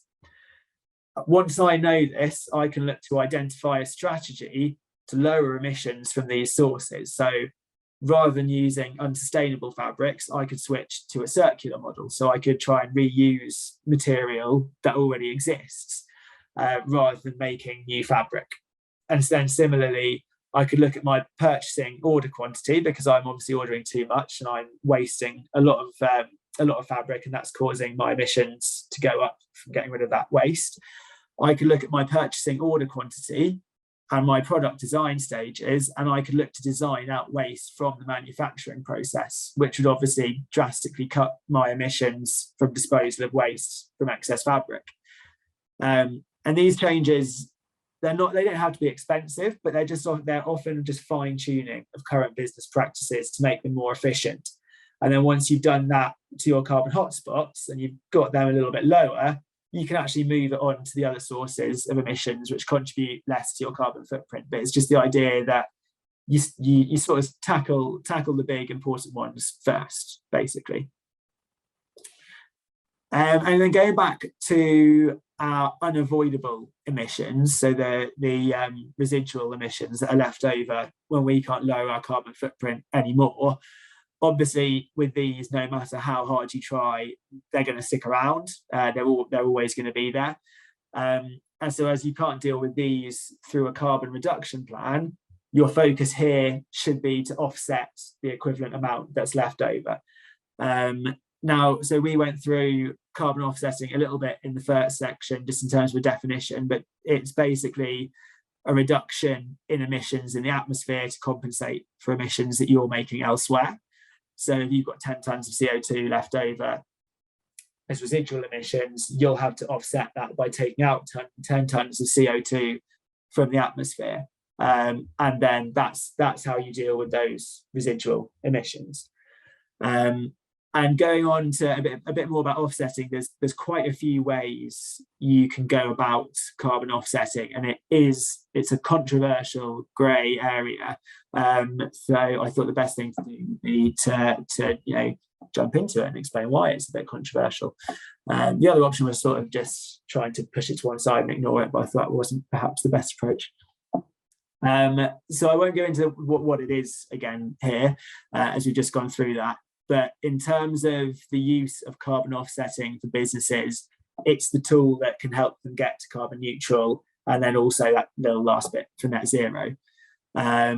So offsetting is the most widely used method for taking carbon out of the atmosphere, basically. So there are a lot of initiatives out there where you can buy offsets, and the number of initiatives where you can do that is increasing all the time as it becomes more popular. And if you want to use offsetting as part of your green strategy, there are two categories that you've got to be aware of in terms of offsetting. And the first is carbon sequestration offsets, which is better known as carbon removal offsets, but it's just a fancy way of saying it, I think. And sequestration takes CO2 out of the atmosphere and stores it. So it's usually nature-based projects like reforestation, tree planting, and afforestation as well, or projects which improve peatlands or coastal vegetation, all of which are amazing at storing carbon. So one way you can offset your emissions is investing in those sort of projects to an extent that the projects that you're helping build will absorb that last bit of CO2 that you need to be net zero. The other type of offset is carbon avoidance, which basically seek to avoid carbon being put into the atmosphere in the first place. So rather than investing in a project that just absorbs carbon, you're investing in a project that stops carbon going into the atmosphere, full stop. And these could be anything from paying to protect a rainforest from being logged, to paying to have more renewable energy put into the grid. But at present, I think avoidance is a lot less popular than sequestration, just because it's a real challenge to measure how much carbon is being saved by avoiding putting it into the atmosphere in the first place. It's very hard to keep tabs on that. So if you're looking to measure how much carbon you're taking out of the atmosphere, carbon avoidance projects don't yet have the capability to do that. So that's why most companies are getting involved in carbon sequestration, carbon removal, and tree planting, especially is the most common way there. However, all of this sort of said, so I've sort of talked off setting up a little bit there, but there are some things that you've got to watch out for if you're going to get involved in carbon offsetting. And the first of these is just an over-reliance on it. And by this, I mean you rely on it too much as part of your green strategy, because yes, it's a great way of compensating for your emissions, but the goal has got to be to find ways to lower your emissions, which is way more valuable than offsetting. And it needs to be the basis of all carbon net zero programs, with offsetting just used really for that last bit to take your residual emissions out of the atmosphere. But I think because tree planting is, for want of a better word, sexy, which I know it isn't, but I think a lot of people look at that as a great marketing tool, basically, to talk about. But the reality is it's way more valuable to lower your emissions, and that's what you need to focus on, basically. You've also got to watch out for buying carbon offsets through unverified carbon offsetting schemes. So verification is the best way to confirm any offsets you're buying are basically you want to make sure that they're offering additionality, which is a stage where basically say the benefit from your offset that you're purchasing wouldn't have happened without the offset purchase. So when you're going through the process of buying offsets, you want to have a look to make sure that they've been verified by a particular standard, basically. So there are great standards out there like Gold Standard, Verified Carbon Standard, and Climate Action Reserve are the main three. And they're actually going to look at these offset projects and make sure that they are protecting the projects that they're doing, and that the offsets that they're creating wouldn't have happened without your investment. So when you're having a look around to invest in carbon offsetting, just check that they're verified by a reputable body. The hard thing there is that as offsetting becomes more popular, you've sort of got cowboy standards out there who are just rubber stamping everything and saying, yeah, these guys are great, go for it, because there's money to be made there. So have a look into the background of the body that's verified the offsets that you're buying, just to make sure that they're legit. The last thing to watch out for with offsetting is greenwashing, which obviously we've talked about a little bit so far. And basically it's making claims about the green credentials of your business without any proof or substance to back up those claims. And this also encompasses sort of diversionary tactics. So pointing stakeholders to one part of your business which is really green, so they don't really look at other parts of your business which aren't so green.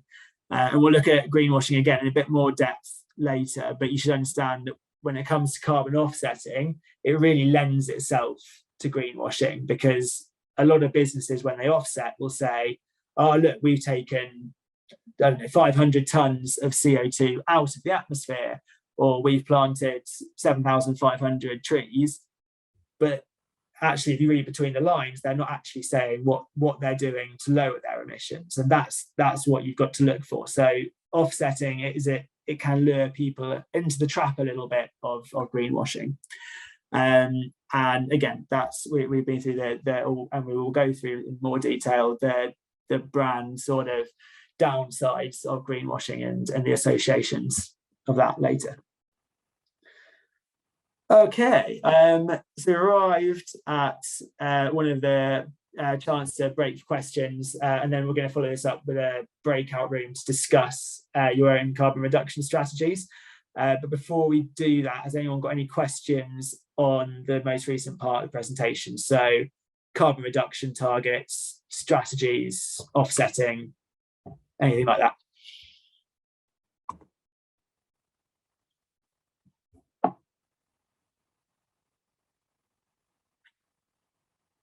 Nice. I'm getting better at the description than Phil. There we go. Yeah, can you just quickly remind me again what you said were the three most commonly known or widely accepted mechanisms for checking offsetting is to a good standard? You mentioned one of them was called gold standard. I didn't catch the other two. Yeah. So this is on the last slide. So there's the gold standard, there's the verified carbon standard, and the climate action reserve. Okay, thank you. So and there are other decent ones. There are other decent ones out there, but it's one of those where it's a good idea just to read Google reviews and read articles based on their credibility, just so you know what you're getting yourself in for, because you really want to be able to make sure that when you do offset, the money that you're paying is actually going towards a decent project. Yeah. Just to expand on Phil's question, just to be able to put it in perspective, how long have these standards, these bodies been around for? So the gold standard is the only one I'm aware of in terms of length. I think that's been around for sort of 5 years. Okay. The other ones I'm not so sure on though. But okay. Gold standard is the gold standard, I guess. So that's the most well-known one, but I'm not sure on the others. Thank you.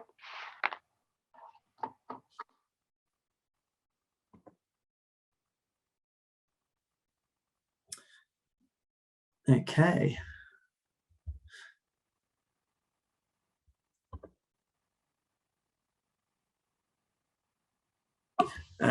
So Julia's just put in chat, is there a general list of easy first flush, easy to hit targets such as LED light replacements? Julia, I think it's probably going to depend on your business again, basically. So LED is sort of the only one that's going to be true for most people, because that takes a big chunk out of your carbon footprint. But again, it will depend on your business. So if you're all going into the office every day, then the obvious one there would be the commute, and how, like, looking at an inexpensive way to lower that in terms of ride sharing schemes, cycle to work scheme, things like that. But it will totally depend on your company, I guess. There will just be things that you'll look at in your carbon footprint breakdown and will immediately spring out like, that doesn't need to be that high.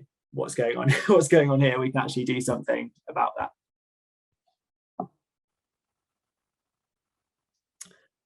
Okay. So this breakout room is designed to get you thinking about the strategies that you might put together to help you reach net zero.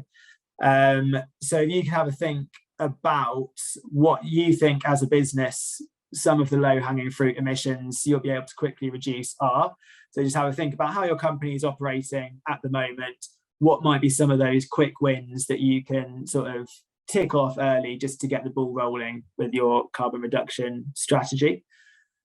Can you think about what emissions do you think you'll have to work harder to reduce? What are going to be some of the more ingrained, bigger emission factors? And what longer term strategies can you think of that are going to help you reduce your emissions? Which I realise I'm only giving you 10 minutes, so if you can't come up with a long-term strategy in 10 minutes, then I will forgive you, don't worry. But I'll put you back into your breakout rooms. I'll do the same as we did last time. I'll give you 10 minutes, and I'll post the questions in the chat so you can all have a look at those as well. Welcome back, everyone. Just a quick apologies. I think it was Deborah and Joe there who ended up in a room by themselves. I think the other people who were meant to be in your room had to leave, so it was just the two of you. But I hope we had a good conversation. Good. That's what I like to hear. Lovely. Before we move on, is there anything anyone wants to share from the discussions that they had in that breakout room that they found interesting, or they think other people might benefit from hearing as well? I think one of the things that we were struggling with in our room is to lower our carbon footprint. One of the better ways of doing it is to become more efficient in the energy you use anyway. In other words, use less. And a couple of us were thinking of the logical extension of that is to have new buildings which are much more efficient. Then you get into the carbon footprint of the provision of the new building. And it sort of opened up a can of worms that I don't think we had any solutions to, just a few worms crawling around. Yeah, it's a tricky one. I think it's a short term, long term sort of discussion to have, isn't it? I think the short term of it is going to be it will result in more emissions, but for the long term efficiency of it, and if it's built using the right materials, then it could be a really good investment. But then again, obviously, not everyone can afford to make those sort of investments as well. So it is a tricky one. Lots of worms there, David. You're right. Any more? Yeah, one of the things that cropped up. Sorry, I think I'm talking. Oh, so we'll go Eric then Phil. Just one thing that came up that I hadn't thought about initially, but was suggested, is the drive to go paperless, which looking at low-hanging fruit and the sort of opportunities to reduce impact, but also make a saving, would maybe to look at paperless as a nice early win in that, and all of the other benefits that would gain. And to be honest, I hadn't thought about it at all, which is a good outcome. Great outcome. Winning. Green wins. There we go. Phil. A real quick one from the room I was in. We were talking about the challenges of short-term strategies because of supply chain issues, the difficulty in getting hold of, and Chris was saying from Caution Print that getting hold of board was very difficult at the moment, and so you don't have the choice of choosing your supplier necessarily. And we've certainly found the same issue with packaging in our business. So I guess one of the things is to look for the longer term. And we also talked about the cost of implementing strategies and the hope that potentially businesses will find other like-minded businesses that are looking to implement green strategies earlier rather than later, and that will drive business from the right sort of big company to our doors. Yeah, I guess that's also probably where industry networking and industry knowledge comes in as well, isn't it? Sharing those ideas with other businesses in the space. Absolutely. Yeah, that's an interesting one. I think as well it's tempting to try and find sort of a panacea to going green. It's like, surely there's an answer out there which sort of eliminates all of my emissions in one fell swoop. But I think often it's a bit murkier than that. It's a little more nuanced. So it's taking the steps where you can, and it's incrementally lowering those emissions. But as you say, it's a very tough climate at the moment to actually be able to take those sort of steps. So it's focusing on what you can do, which may sound bleak and a bit depressing, but it's the truth of the moment, I think. Okay, we will get a move on. That sounded like an interesting discussion in there, Joe and Debbie. I'm sorry again, but I'm sure it sounds like you had an interesting discussion as well. So what are we on to now? How to communicate your environmental goals. And I think this is an important slide to have in here, because if you go by what we went through in the last section, you might well be thinking, I want to tell people about my green credentials, but how can I do that without being called a greenwasher? It seems like whatever you do, you're always at risk of being accused of greenwashing. Well, the good news is you can still do that. You can still communicate your green credentials in a clear way. The most fail-safe way to do this is to be net zero. So if you think about it, if you are genuinely net zero, where your emissions are at the lowest level they can feasibly be, then you can pretty much make any claim you want about the greenness of your own operations, because you are as green as you can possibly be. So any claim you make about your own business and being green will likely be true. The only thing that to be careful of here is comparing yourself against other companies in your industry. So saying we're the greenest clothing manufacturer in the UK, because you don't have that data to actually compare against that, and it needs to be, again, backed up and verified. So as you're not going to turn net zero realistically overnight, I thought it'd be useful to look at some other ways that you can sort of communicate your green credentials and keep stakeholders engaged with your progress. And the first tip here is just being consistent in your activities. And this is because saying one thing and then doing something else is never a good look. And instead, you need to embrace where you are in your sustainability journey at the moment and be transparent about it. And if you aren't where you want to be, I said this earlier, but acknowledging that and saying what your plans are to lower your emissions in that area in the long term is the best thing that you can be doing, because stakeholders of all varieties massively value that sort of transparency and honesty. Whereas if they find out you're trying to hide something, they will not like you. And then similarly, you need to be able to substantiate any claims you're making about your green credentials. So don't just say we are the greenest sock company in the Southwest. You've got to prove it. You've got to go out there, give the numerical evidence. Otherwise, like I said, people are going to ask questions. And if you can't show that evidence, you will get called a greenwasher, which seems to be the downside of everything. The next point here is about aligning your investments with sustainability goals, and it ties into the communication of your green credentials. And this is because stakeholders are going to be keeping a close eye on whether the claims you make about how green you are align with the way you invest your money. So it comes back to that issue of consistency, basically. And when I'm talking about investments, we're talking all sorts of investments. So obviously, financial institutions making investments into other projects need to ensure that these are sharing any net zero ambitions that they've got themselves, because the emissions from that investment are going to form part of their own scope 3 emissions as well. But then for other organisations, you've got to look at things like pensions.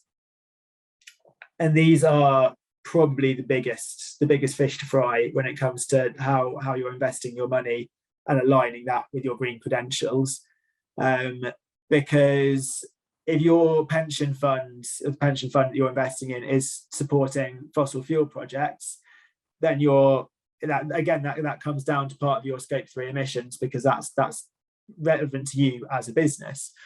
And I was at an FSB talk a few months ago, and they pointed out that the most impactful thing you can do as a business, beyond, I think it was going vegan and biking to work, is changing your pension provider to a fossil-free pension plan. And they pointed to PensionBee as someone who have got a good fossil-free pension plan out there and who might be worth looking into. But obviously there are lots of other providers who do that, and that I think would come under the category again, perhaps, of low-hanging fruit. It might be a bit of an admin nightmare to change, but it's an achievable task you can undertake to get your emissions a little bit lower. And then finally, investments also include any money you spend on hardware, software procurement, as well as things like if you're acquiring another company. So if you're buying a company, does it have the same values as you? Is it willing to sort of take on those values if it comes on board with your portfolio? I think the underlying message here is it's all about whether you can walk your talk, basically. It's always better to explain something and why that something isn't as good as you'd expect it to be, and to show how you can fix it, than to make unsubstantiated false claims. So it's being able to back up everything you can do with data and strategy, and making that very clear. And in terms of where you communicate your environmental goals, this is another area that needs to be thought about as well. So whether that's on your website or social media, through magazines, and there are PR agencies out there who are obviously going to give you a lot better advice and clearer advice than I can when it comes to where you communicate your green successes. But something I would say is that it's also worth reaching out to your local councils.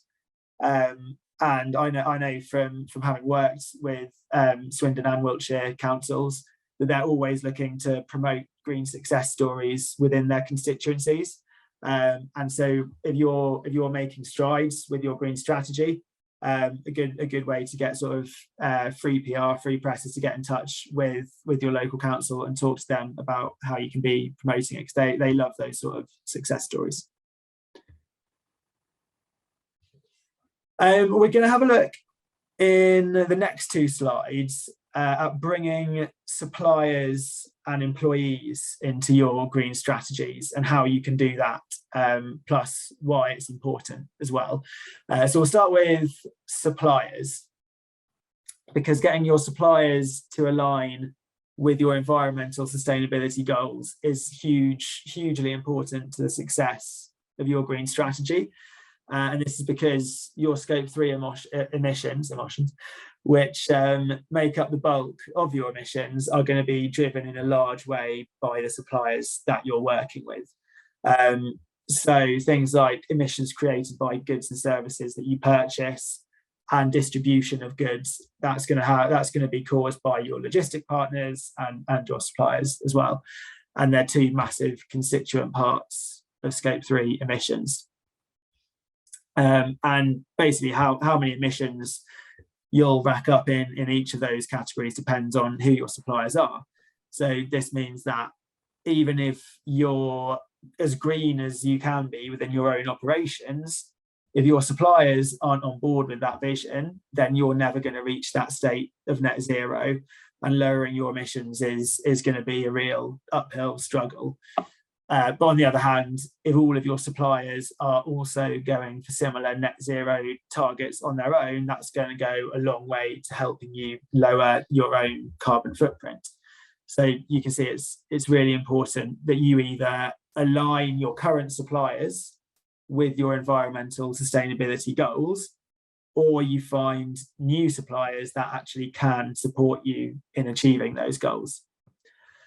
I would say if you can get suppliers to measure and report on their carbon footprints too, it also makes your reporting of scope 3 more straightforward and more in depth, because you can just pull the data from them and sort of put it in your own business. They'll know how much of their own business you make up, so they can give you details of the emissions that they are causing you, if you think of it that way.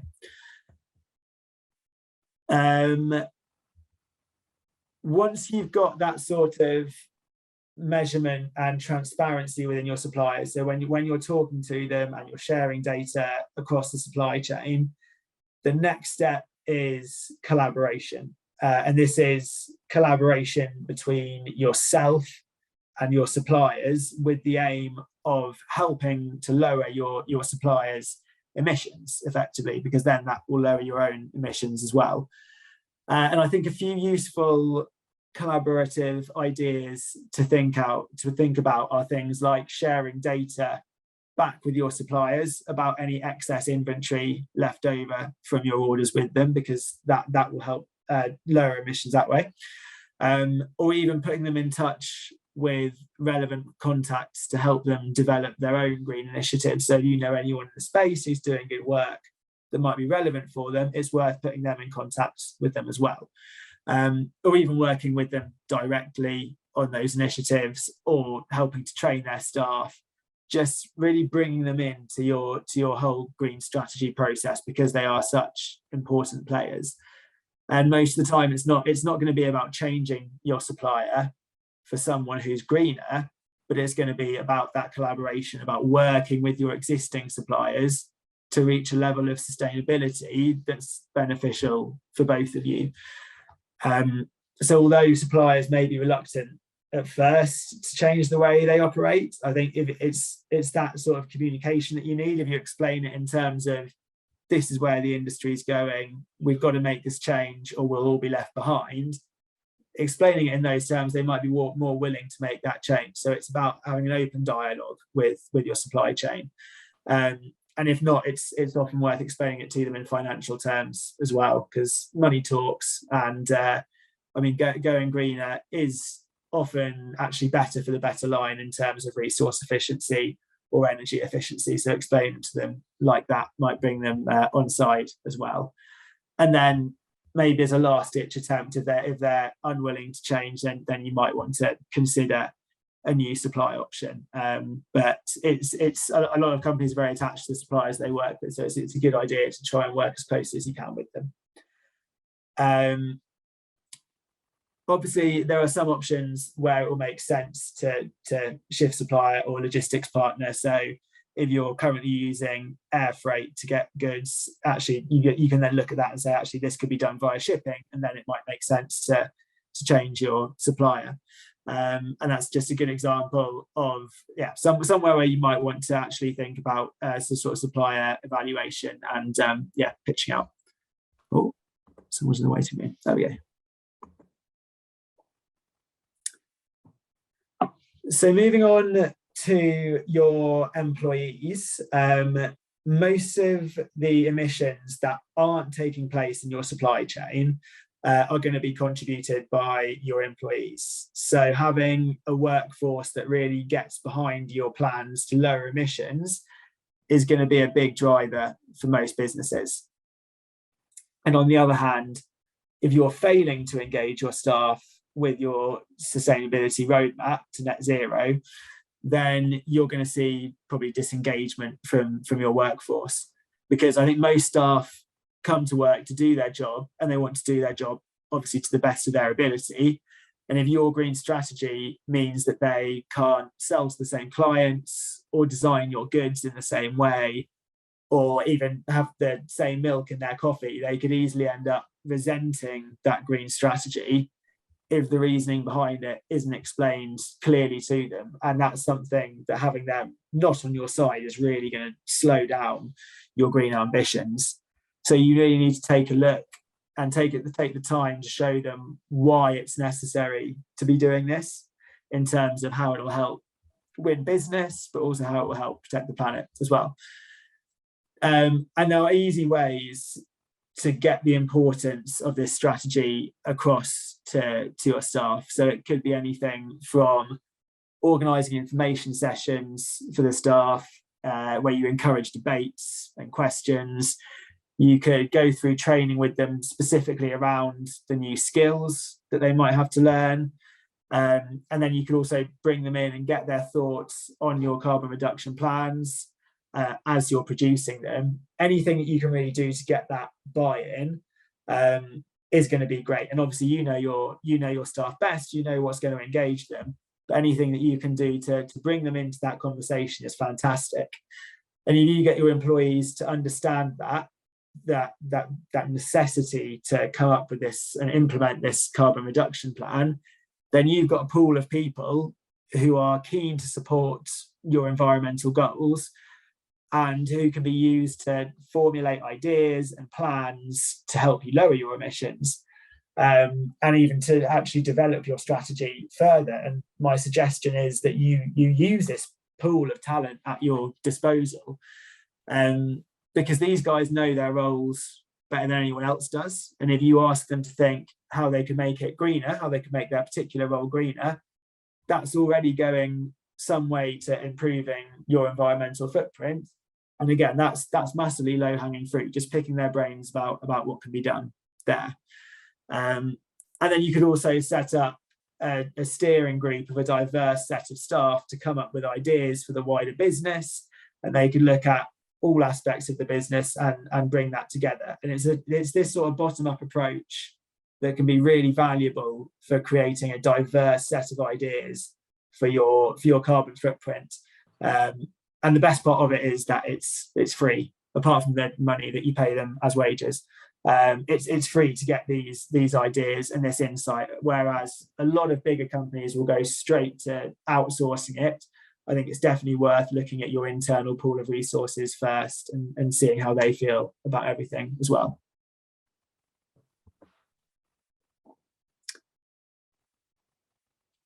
I've got I think I mixed up my slides here. I've got a breakout room here, but I'm also gonna pause for questions. So any questions about engaging suppliers and staff, or anything around greenwashing, I'll be happy to do my best to answer now.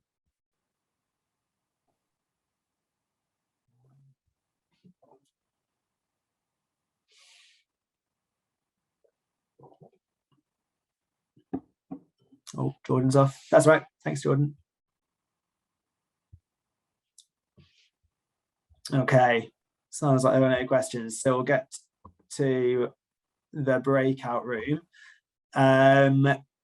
So this one is designed to get you thinking about how you communicate your green strategy and how you get staff on board with that strategy. So in this one, if you could discuss how you think you might want to promote your green strategy and your green credentials, and just making sure as well that do you think this could be in some ways construed as greenwashing, and thinking about how you can change that if it is.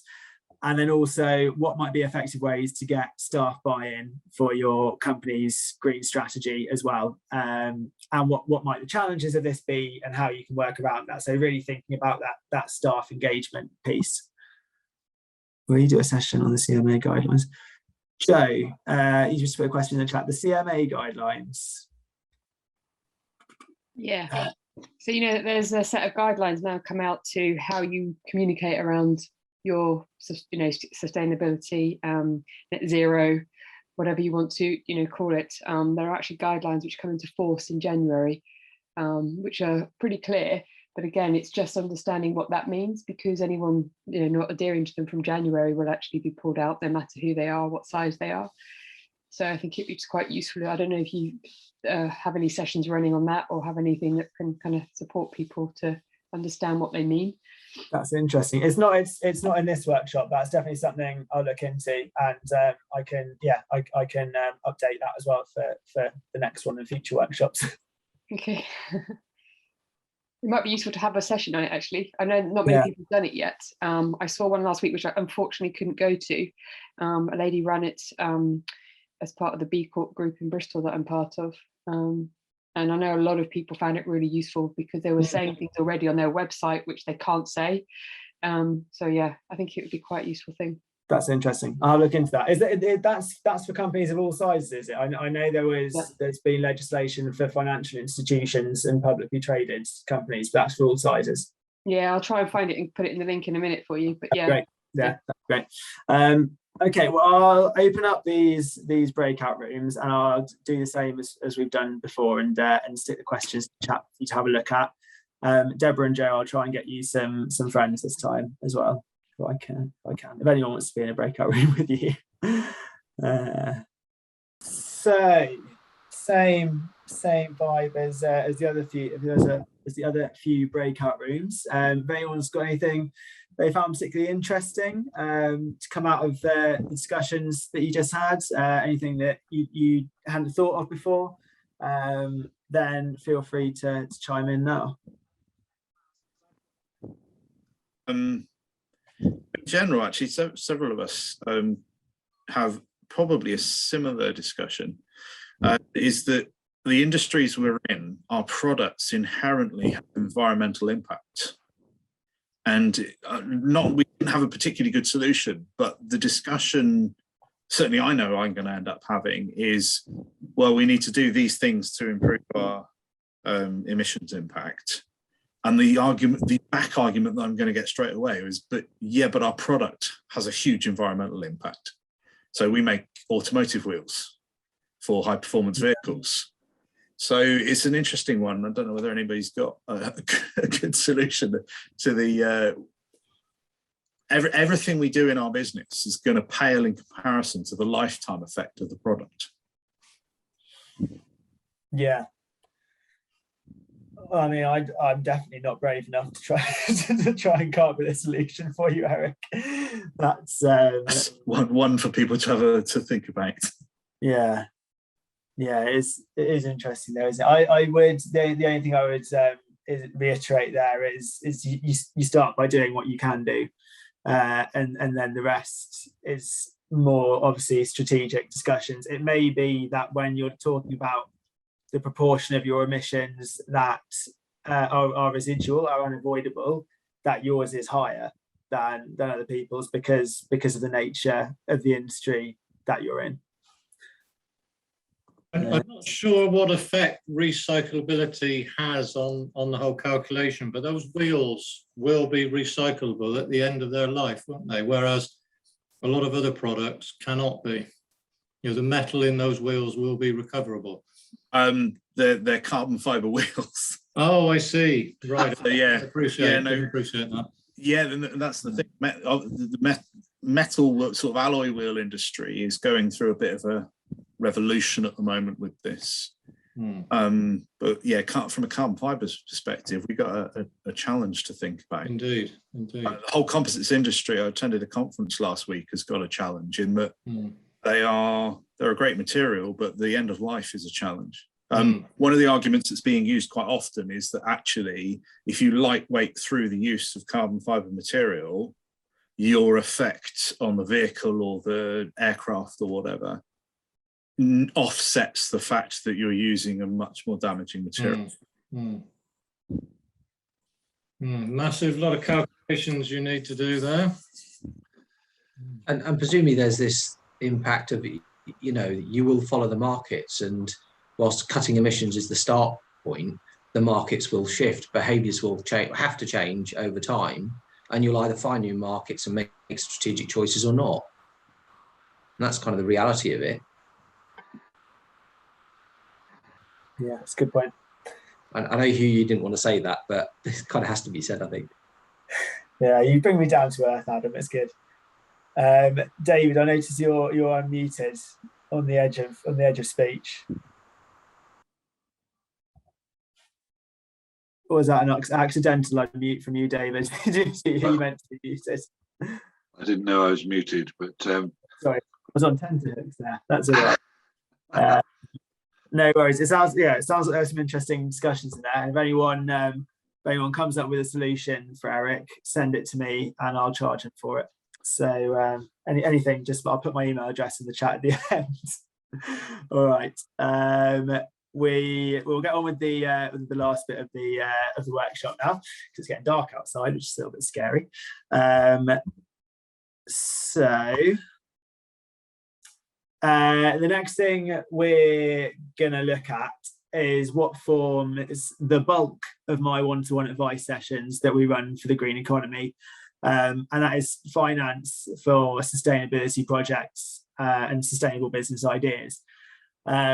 And there are 3 types of finance that I'm going to go through here that you should be aware of, and you might be familiar with some of them already, but I think it's still worth reiterating what they are.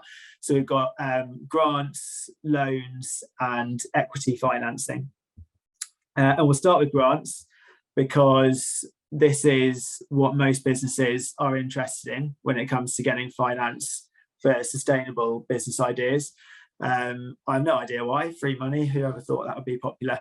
But yeah, grants don't have to be repaid, which does essentially make them in a way free cash. And this makes them a great option for businesses that aren't sitting on massive stockpiles of cash to invest in green projects. And for that reason, they tend to be good options for smaller projects. And this is just because of the size of the projects that they're funding, and obviously the fact that it's free money. Obviously the sums aren't going to be vast in terms of the amount of money you can get from these grants. So they're very good options for supporting smaller projects. So what are the downsides of grants? And this is something I'm getting used to talking about, because again, free money is great what it says on the tin, but there are some drawbacks when it comes to grants. But the first of these considerations I think you need to take into account is the fact that there just aren't that many grants out there for green business ideas and green projects. So a lot of businesses seem to be under the impression of, hey, we're doing something green, there's got to be money out there to support us here that people are willing to give us. And it's not quite the case in terms of grants, unfortunately. There is a low number of green business grants that are available at the moment, which also means that accessing this finance is really competitive. So loads of businesses are applying for a small pool of money, which lowers the chance that you're actually going to get that funding. Swalep does run workshops, to give our own services a little plug here. We do run workshops and webinars on how to go through the grant application process and put a great application together. But you need to keep in mind that it is a super competitive process. It does take a long time as well. So the reality of it is you could go through a lot of paperwork and you might be unsuccessful at the end of it. And it's also worth keeping in mind that there are really strict conditions attached to how grant money is spent. So it's always going to be given for a specific purpose. So for example, the purchasing of an electric van or the installation of a heat pump. And once you've got that money, you're not allowed to spend it on anything else. And if you were to spend it on anything else, you would have to repay it. And then obviously at that stage, it's not a grant. So that is another downside, another drawback of grants. And then lastly, you're also going to want to look at the conditions surrounding the grant just to see, is it fully funded or is it a match grant? And if it's a match grant, then the grantor will give you a sum of money and you're going to have to stump up the same amount of money towards that project. And obviously, if you're going for a grant because it makes the project more affordable, then this sort of match funding is something that could catch you unawares. So you have to look at the small print closely, as it is another drawback there. Moving on to loans in the middle column, these are far less popular than grants, as the money does have to be repaid to the lender with a certain level of interest, which makes them a lot more of a financial burden for your business. Sorry, someone sent it away to me. There we go. And obviously, you've also got the risk on defaulting on your repayment plan, and that's something that could really harm your future ability to access future finance. But on the flip side of that, if you're financially stable and you understand the money that you've got to pay back, then most businesses aren't going to default on those loans. So it is something to take into consideration, but not the be all and end all. And in fact, there are actually quite a few areas that make green loans better than green grants. And the first of these is just the amount of them available. So there are quite a few of them out there, which makes them easier to find than grants, and makes access to loans less competitive than access to grants. And then also, compared to grants, loans are a lot quicker in terms of the application process. So you're going to get the money a lot quicker after the start of your application compared to grants. And they've also got fewer conditions attached to how you're spending that money as well. So the remit might be you have to spend the loan on projects that support the green economy rather than on specific things like heat pumps, as would be the case with grants. And then finally as well, because they get repaid, when you come to loans, lenders are willing to give out larger sums in a loan form than in a grant form, which makes them ideal for bigger capital projects as well. And also for those projects where you can't find grant funding for your specific, your specific green dream, for want of a better phrase. Then the last type, we've got equity financing. So this is where you receive financial support in return for a stake in your business and the profits that you make. And for some companies, often younger companies, this is going to be a great option because you get the chance to receive advice and support from the people who are taking a stake in your business, and you can access money without taking on a significant repayment burden. And younger companies often also find it quite hard to access money as they're unproven entities. So raising money through equity finance can help overcome that particular snag. And it's another reason why it's a good option for younger businesses. But that said, there are, as with the other two, I've got to paint an even picture. There are downsides to equity financing, and the main one is the loss of control that comes with the money you get, as those who are giving you the money become partners in your business. You're in a way bound to the advice that they give and the direction they might want to follow. And this could present some issues for business owners who like more autonomy, more creativity, as the investors are likely to be focused on wanting to make a pretty quick return on their investment, rather than having the considerations of your long-term strategy at their heart. But obviously that's a huge generalization, and there are going to be some equity investors out there who will offer great partnerships and will treat it as a true partnership. But it's something to consider to really understand who's investing in your business. So hopefully this slide shows there are lots of routes to finance your green growth plans, and the right one for you is going to depend on things like the size of your business, the size of the project you want to invest in, your financial security, how quickly you need the money, things like that. So if you're considering green finance, it's worthwhile just having a look at this slide and having a think which one might be most suitable to you. And then if you need further advice, you can always book in a one-to-one session with myself to go through it. Like I say, it makes up the bulk of my appointments, so I'm fairly well versed in that, which is helpful. Hugh, a quick question. So in the loans category, are there lenders out there putting their money where their mouth is and offering loans with interest rates rated to emission reductions, so you pay less on your loan if you do better against your green agenda? There's not actually. No, that's a good question. So most of the loans, I think, because of the size of them, are coming from high street banks. Okay. And they offer favourable interest rates, but it's not attached to emissions reductions. It is basically attached to the success of a particular project. So it's normally to get something set up within the business that will help you lower your emissions. But it's a good idea actually, Adam. I like that. Yeah. It's not a thing at the moment, but it's a good one. You can keep it. I'll send you my email address for the royalties. Yeah, that's it. And the plans to recycle those carbon fibre tyres, that would be great.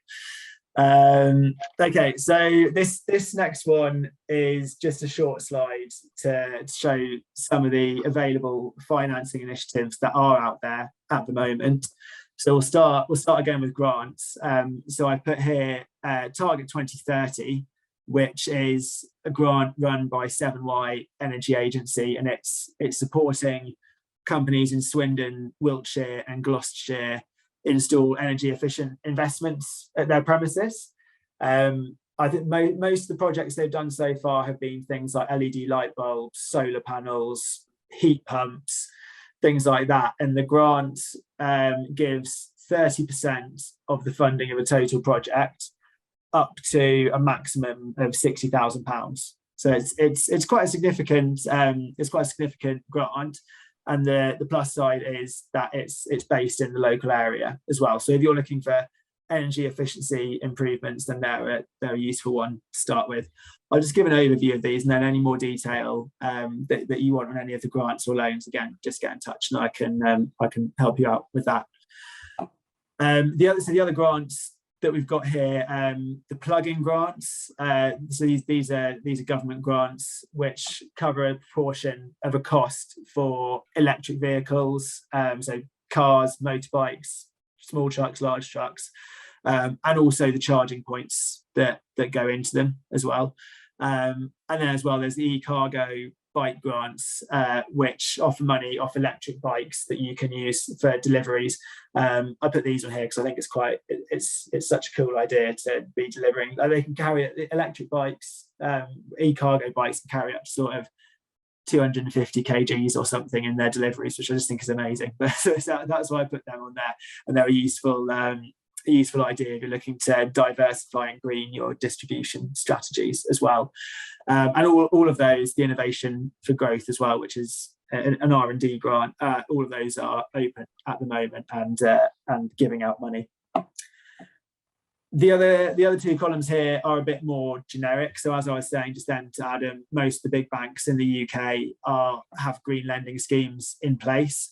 An interesting one which is aimed specifically at SMEs is HSBC's Green Lending for SMEs programme, which gives you 1% cash back on your loan, and it also lets you take out a minimum of £1,000, it's a lot smaller than a lot of loan programs offer, and it's very flexible in terms of if you want to fund small projects. That's a good program to get involved with. The one by Lloyds, on the other hand, actually, which isn't listed there, is a minimum of £50,000 in terms of the minimum you can take out. So obviously you can see that different loans correspond to different size projects there, and depending on what you're looking at, one of them is going to be more appropriate than the other. And then the equity financing options, there are also good routes to go if that's an option you want to consider for your green finance. And again, just with these, it's very specific to you, and I'm happy to talk through any finance options that you might be interested in to discuss whether it's the right option for your specific business, and then we can book a one-on-one appointment to sort of run through that as well. So this is a big change of tack. So I'll just have a sip of water. And I think we actually spoke about this a little bit at the start. I think it was Phil asked a question about B Corp and SME Climate Hub. And another question that a lot of business owners ask themselves when they're improving their business's green credentials is, what steps can I take to certify the headway that my business is making in the green economy? And it's a good question. You've made the changes, or you're considering making changes, and you want some type of recognition for the work that you'll be doing. And this is where green certification schemes and carbon reduction commitments can come into play. So environmental sustainability certification and commitments basically allow you to market your green activity effectively. and the best ones give you a sort of trusted stamp of approval on your efforts and future commitments to lower your carbon footprint. And commitments and certifications also act as verification for your carbon reporting, which is great because it's an independent organisation saying that your work to be greener is being done correctly. And if you go back to the marking your own homework comments that I made earlier, it's a good way of avoiding that. It's somebody coming in and looking at what you're doing and saying, yeah, you're doing a good job, well done, or you're doing a bad job, go away and do better. And it just means that you're less likely to be accused of greenwashing as you're backing up your green claims with verification from another body. Whereas the alternative, like I said, would just be to trust your words on how green you are, and customers are very wary of businesses who are doing that at the moment. So it's getting that accreditation, signing up to those commitments is a good way to market your green credentials.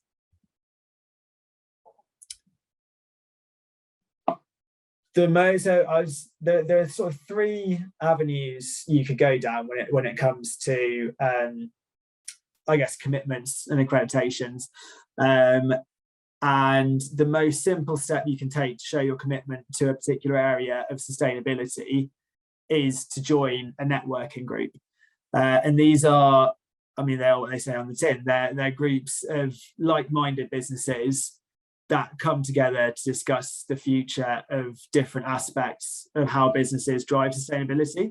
So, for example, the EV 100 is a network that discusses the future of electric vehicles.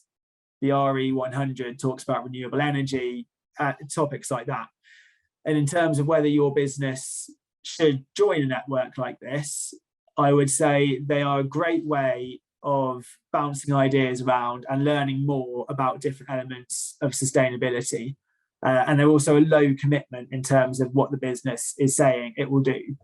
So, for example, when you join the EV 100, so the electric vehicles networking group, you're saying that you want to learn more about how EVs work, but you're not necessarily committing to invest in them. So you're just deepening your knowledge within that particular area.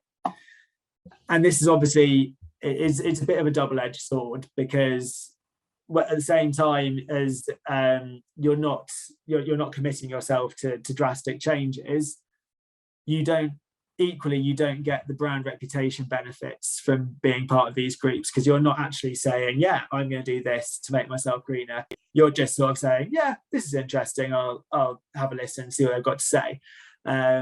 But they are great for learning, but they're just not that great in terms of actually communicating your green work. The next option you could take is to make a commitment or a pledge, and these look to the future, which I'm sure you didn't need a definition of commitment or pledge, but that's what they do. So they're not about what you're doing at the moment, but they're about what you plan to do in the future. And the SME Climate Hub is a great example of this, which is really popular at the moment, and is a pledge that we're in the process of signing up to as well as an organisation. So signatories to the SME Climate Hub commit themselves to halve their emissions by 2030, to become net zero by 2050, and to report on the progress towards those goals on an annual basis as well.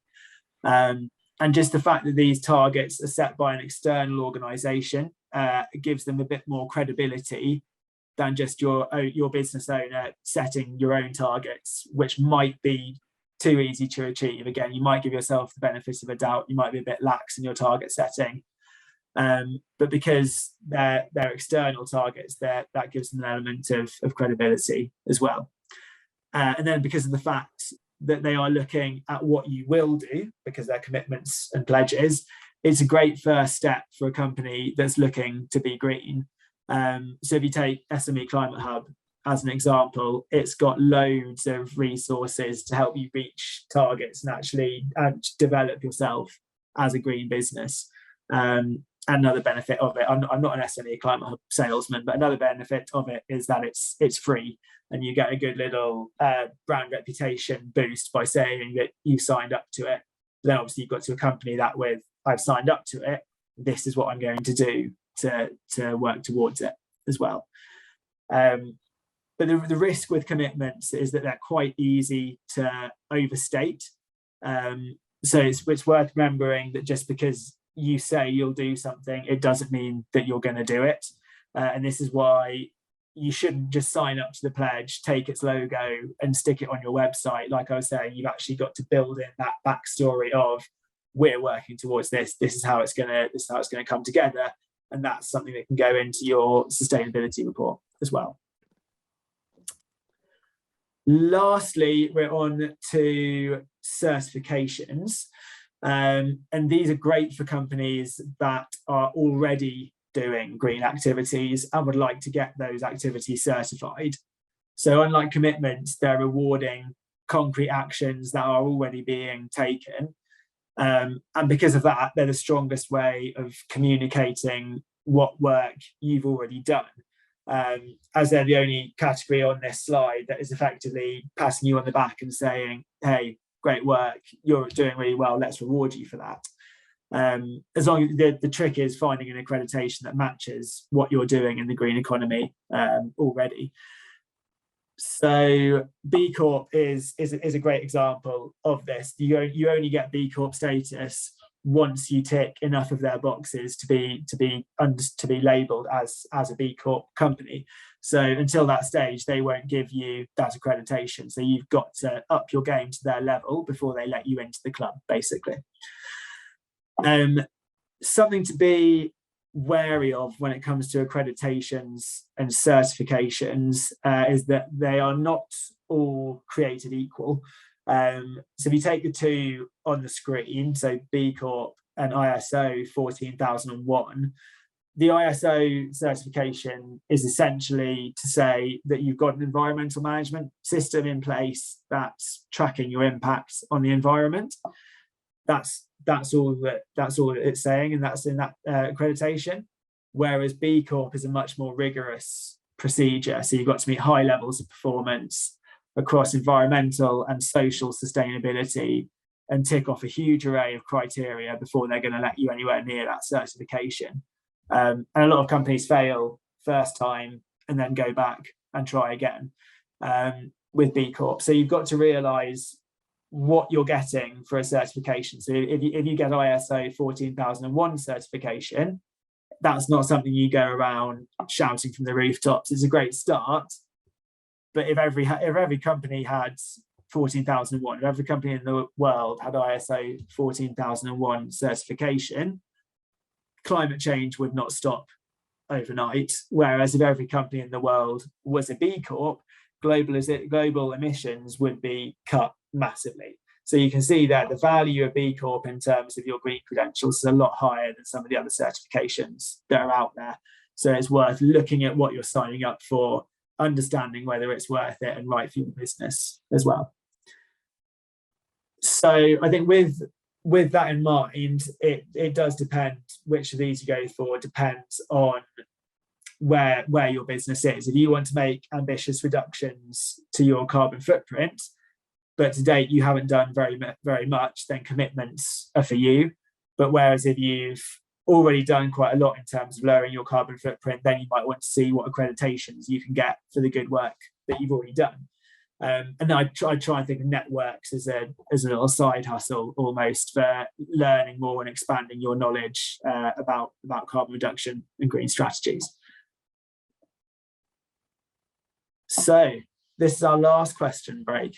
Actually, that's a lie. There's one right at the end. But has anyone got any questions on finance in general, or climate commitments and accreditations?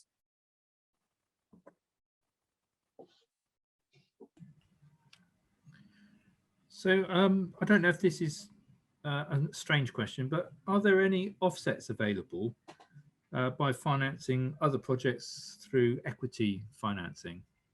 Are those two things joined together at any point? Does that make sense?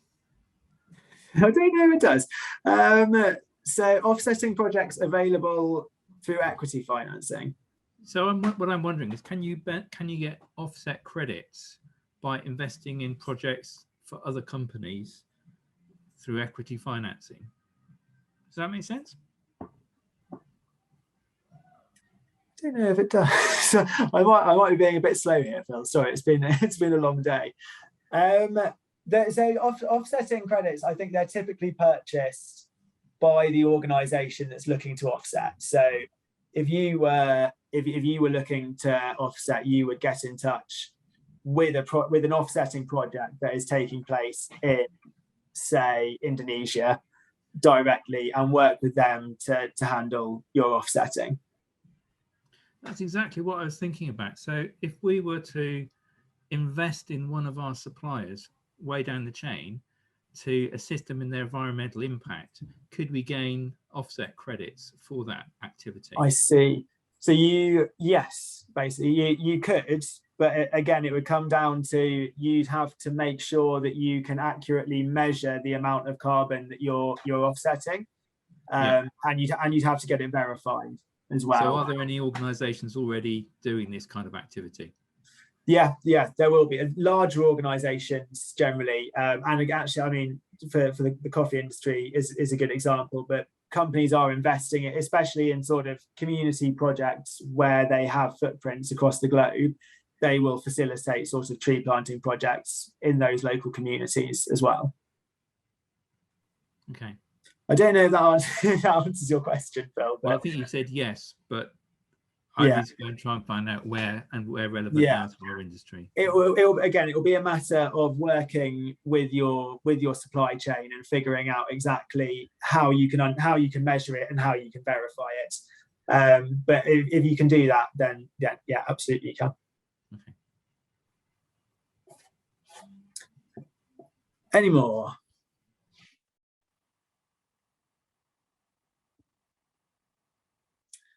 Okay, we're nearly there, which is a little bit scary. Just have a look. You're not double counting the reduction at that point. Eric, please elaborate. I think that's a response to my question. Yeah, I'm just wondering, are you not, if you are investing in your own supplier to reduce their emissions, are you not then double counting the effect? Well, if you're getting credit as well. Yeah, it's a good point. But if you were to finance a project in a coffee growing region, the benefit to that region will be way beyond what you would naturally benefit from yourself, and so therefore, I'm not saying it's a bad. In no way am I saying it's a bad thing. I think it's a really. I get where you're coming from. But just be careful that just being careful that you're not in your strategy saying we're reducing and offsetting by doing the same thing. It's the kind of project that coffee organisations get involved in anyway, where you're helping the producer countries, because they tend to be much poorer countries. So it's a good thing to do. It's a good activity to get involved in, particularly with regard to saving of water resources and all of that. But you don't always get necessarily the credit for the work that you're putting into that, other than the ability to be able to market it. And it would be nice if you're trying to do something in order to, make a difference beyond your own company, if you can get some credit for that. That was all I was thinking, but I'll have some more thoughts about that. Yeah, I think as long as the project, so for instance, a tree planting project wouldn't directly impact the emissions output of you as a business. It wouldn't impact your supply chain. So I think you'd be all right there. But yeah, that's an interesting one. Okay.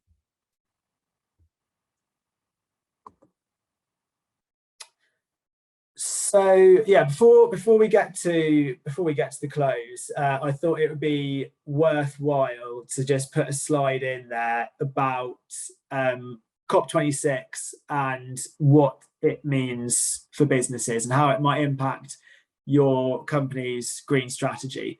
And this is just a very brief overview, and you might have other thoughts as well on what COP26 is going to mean for your business and how you can be green. But there were a few outcomes, I think, from the conference which are going to directly impact how companies of all sizes build their green strategies. And the first of these was the announcement by Rishi Sunak that public companies on the London Stock Exchange are going to have to report on their carbon emissions and publish strategies to reach net zero. And at first glance, this might not seem like it's going to impact a lot of companies unless you're publicly traded. But one way that these public businesses are going to look to reach net zero is cutting their emissions in their supply chains. And as we've learned today, that will mean them talking to their suppliers to encourage them and support them to build out their own net zero strategies. So if you're a supplier of a publicly listed business, then you're going to be asked to set out a net zero strategy and measure your carbon emissions very soon. So actually it's an announcement which means that you'll have to get measuring and planning your net zero strategy as soon as possible. And as well, I mean, there's something I need to look into, but the link that you posted earlier, Joe, as well, about the CMA as well and emissions reporting guidelines there, that's all going to fold in. And the ultimate outcome is that you're going to be reporting on your emissions fairly soon. So it's good to get your head around that now. So that's one outcome from COP26. The other real commitment to come out of COP26 that might impact your green strategies is the pledge to build out green shipping.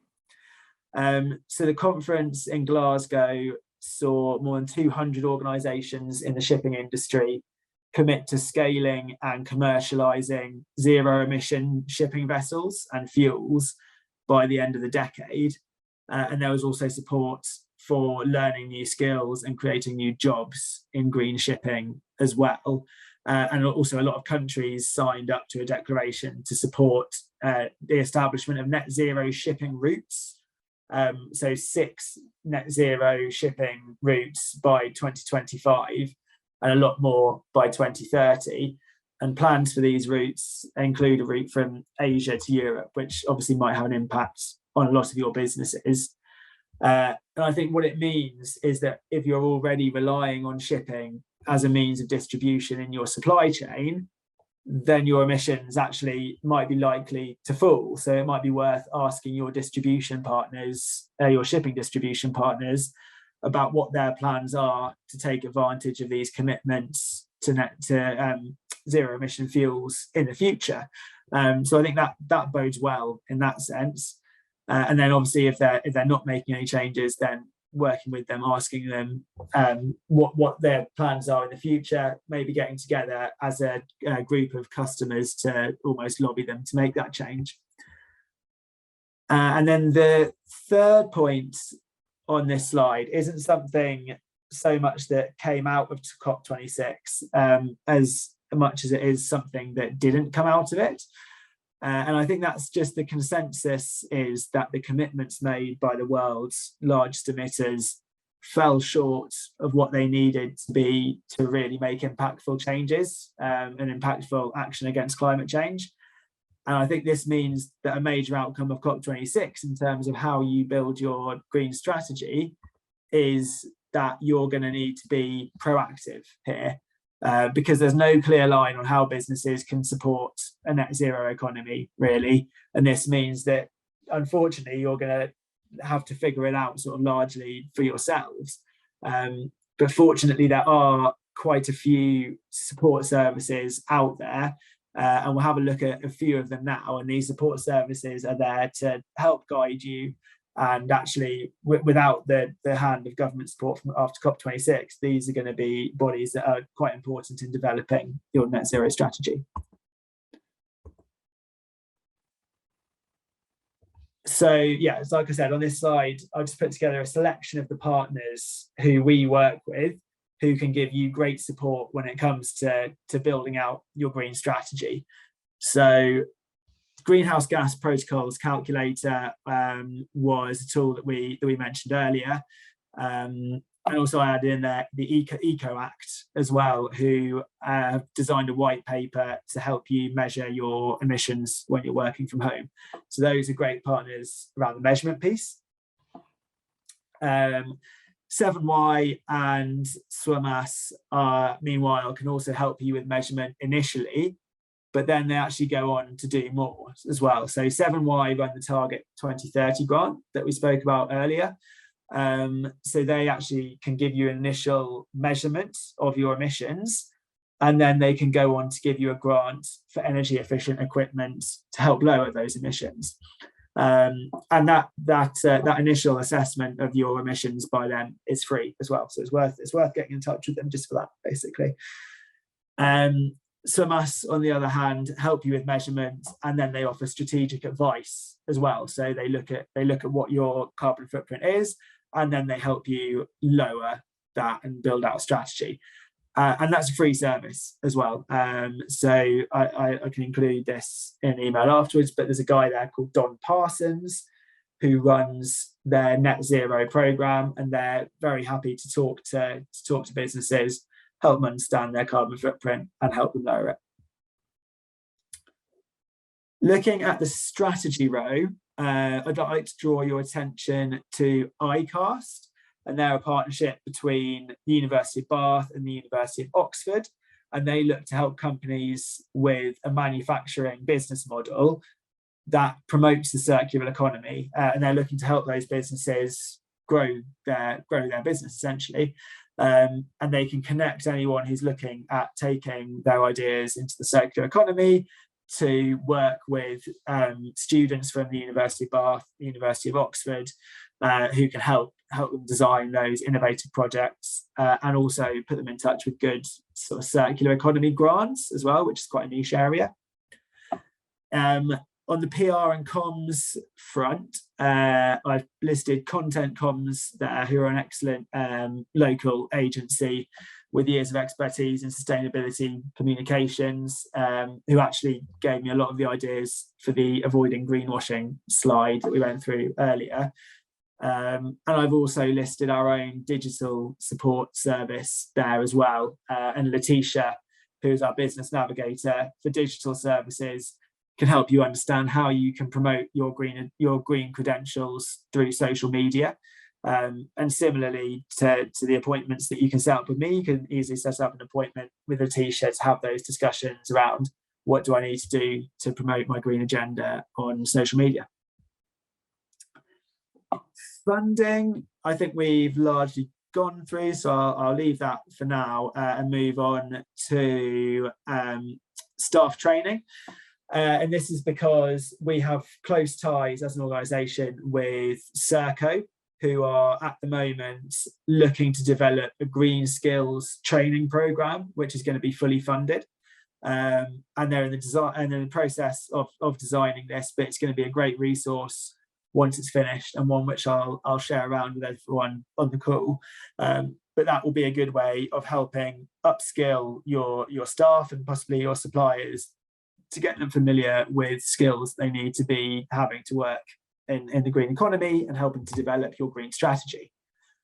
And then last, but very much not least, in terms of networking and talking to other businesses that share sort of a passion for environmental sustainability, I put the Swillette Peer Network, our Green Peer Network, which is going to run in 2022 and is going to form a group of businesses to work with each other to help them develop their own green strategies and build out that side of their business. And this is something that I'll share more information about when we have it. But if you'd like to be part of the cohort for the Green Peer Network, please feel free to get in touch with myself, and I can give you a bit more information on that as well.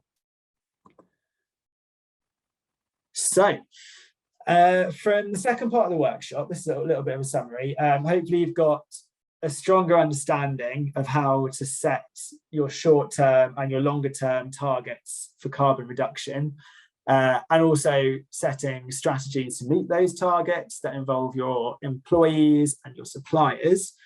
And you should also have an idea of the finance options that are available to you and some of the partners that we work with who can help you lower your carbon footprint, which helps, I think, get a bit of an insight into the support ecosystem that's out there for you.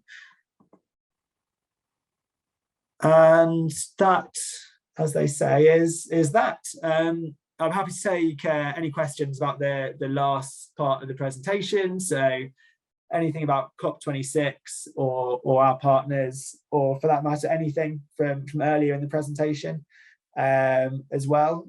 If not, if you haven't got any questions, then thank you very much for coming by and keeping me company today. So it's been a really interesting session. I hope you enjoyed it. But I'll hang around for a few minutes now to answer any questions that anyone might have as well.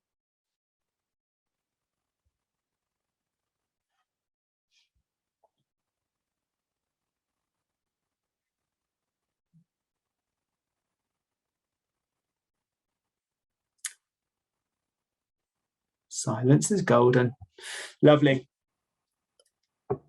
We'll call it there then, and I'll end this session. But thanks everyone. Thanks everyone for coming by today. I hope it's been useful and insightful. And as I've said throughout, if there's any areas that you'd like to talk more to me about and how they specifically affect you as a business, then feel free to give me a shout, and we can book it in a one-to-one session as well.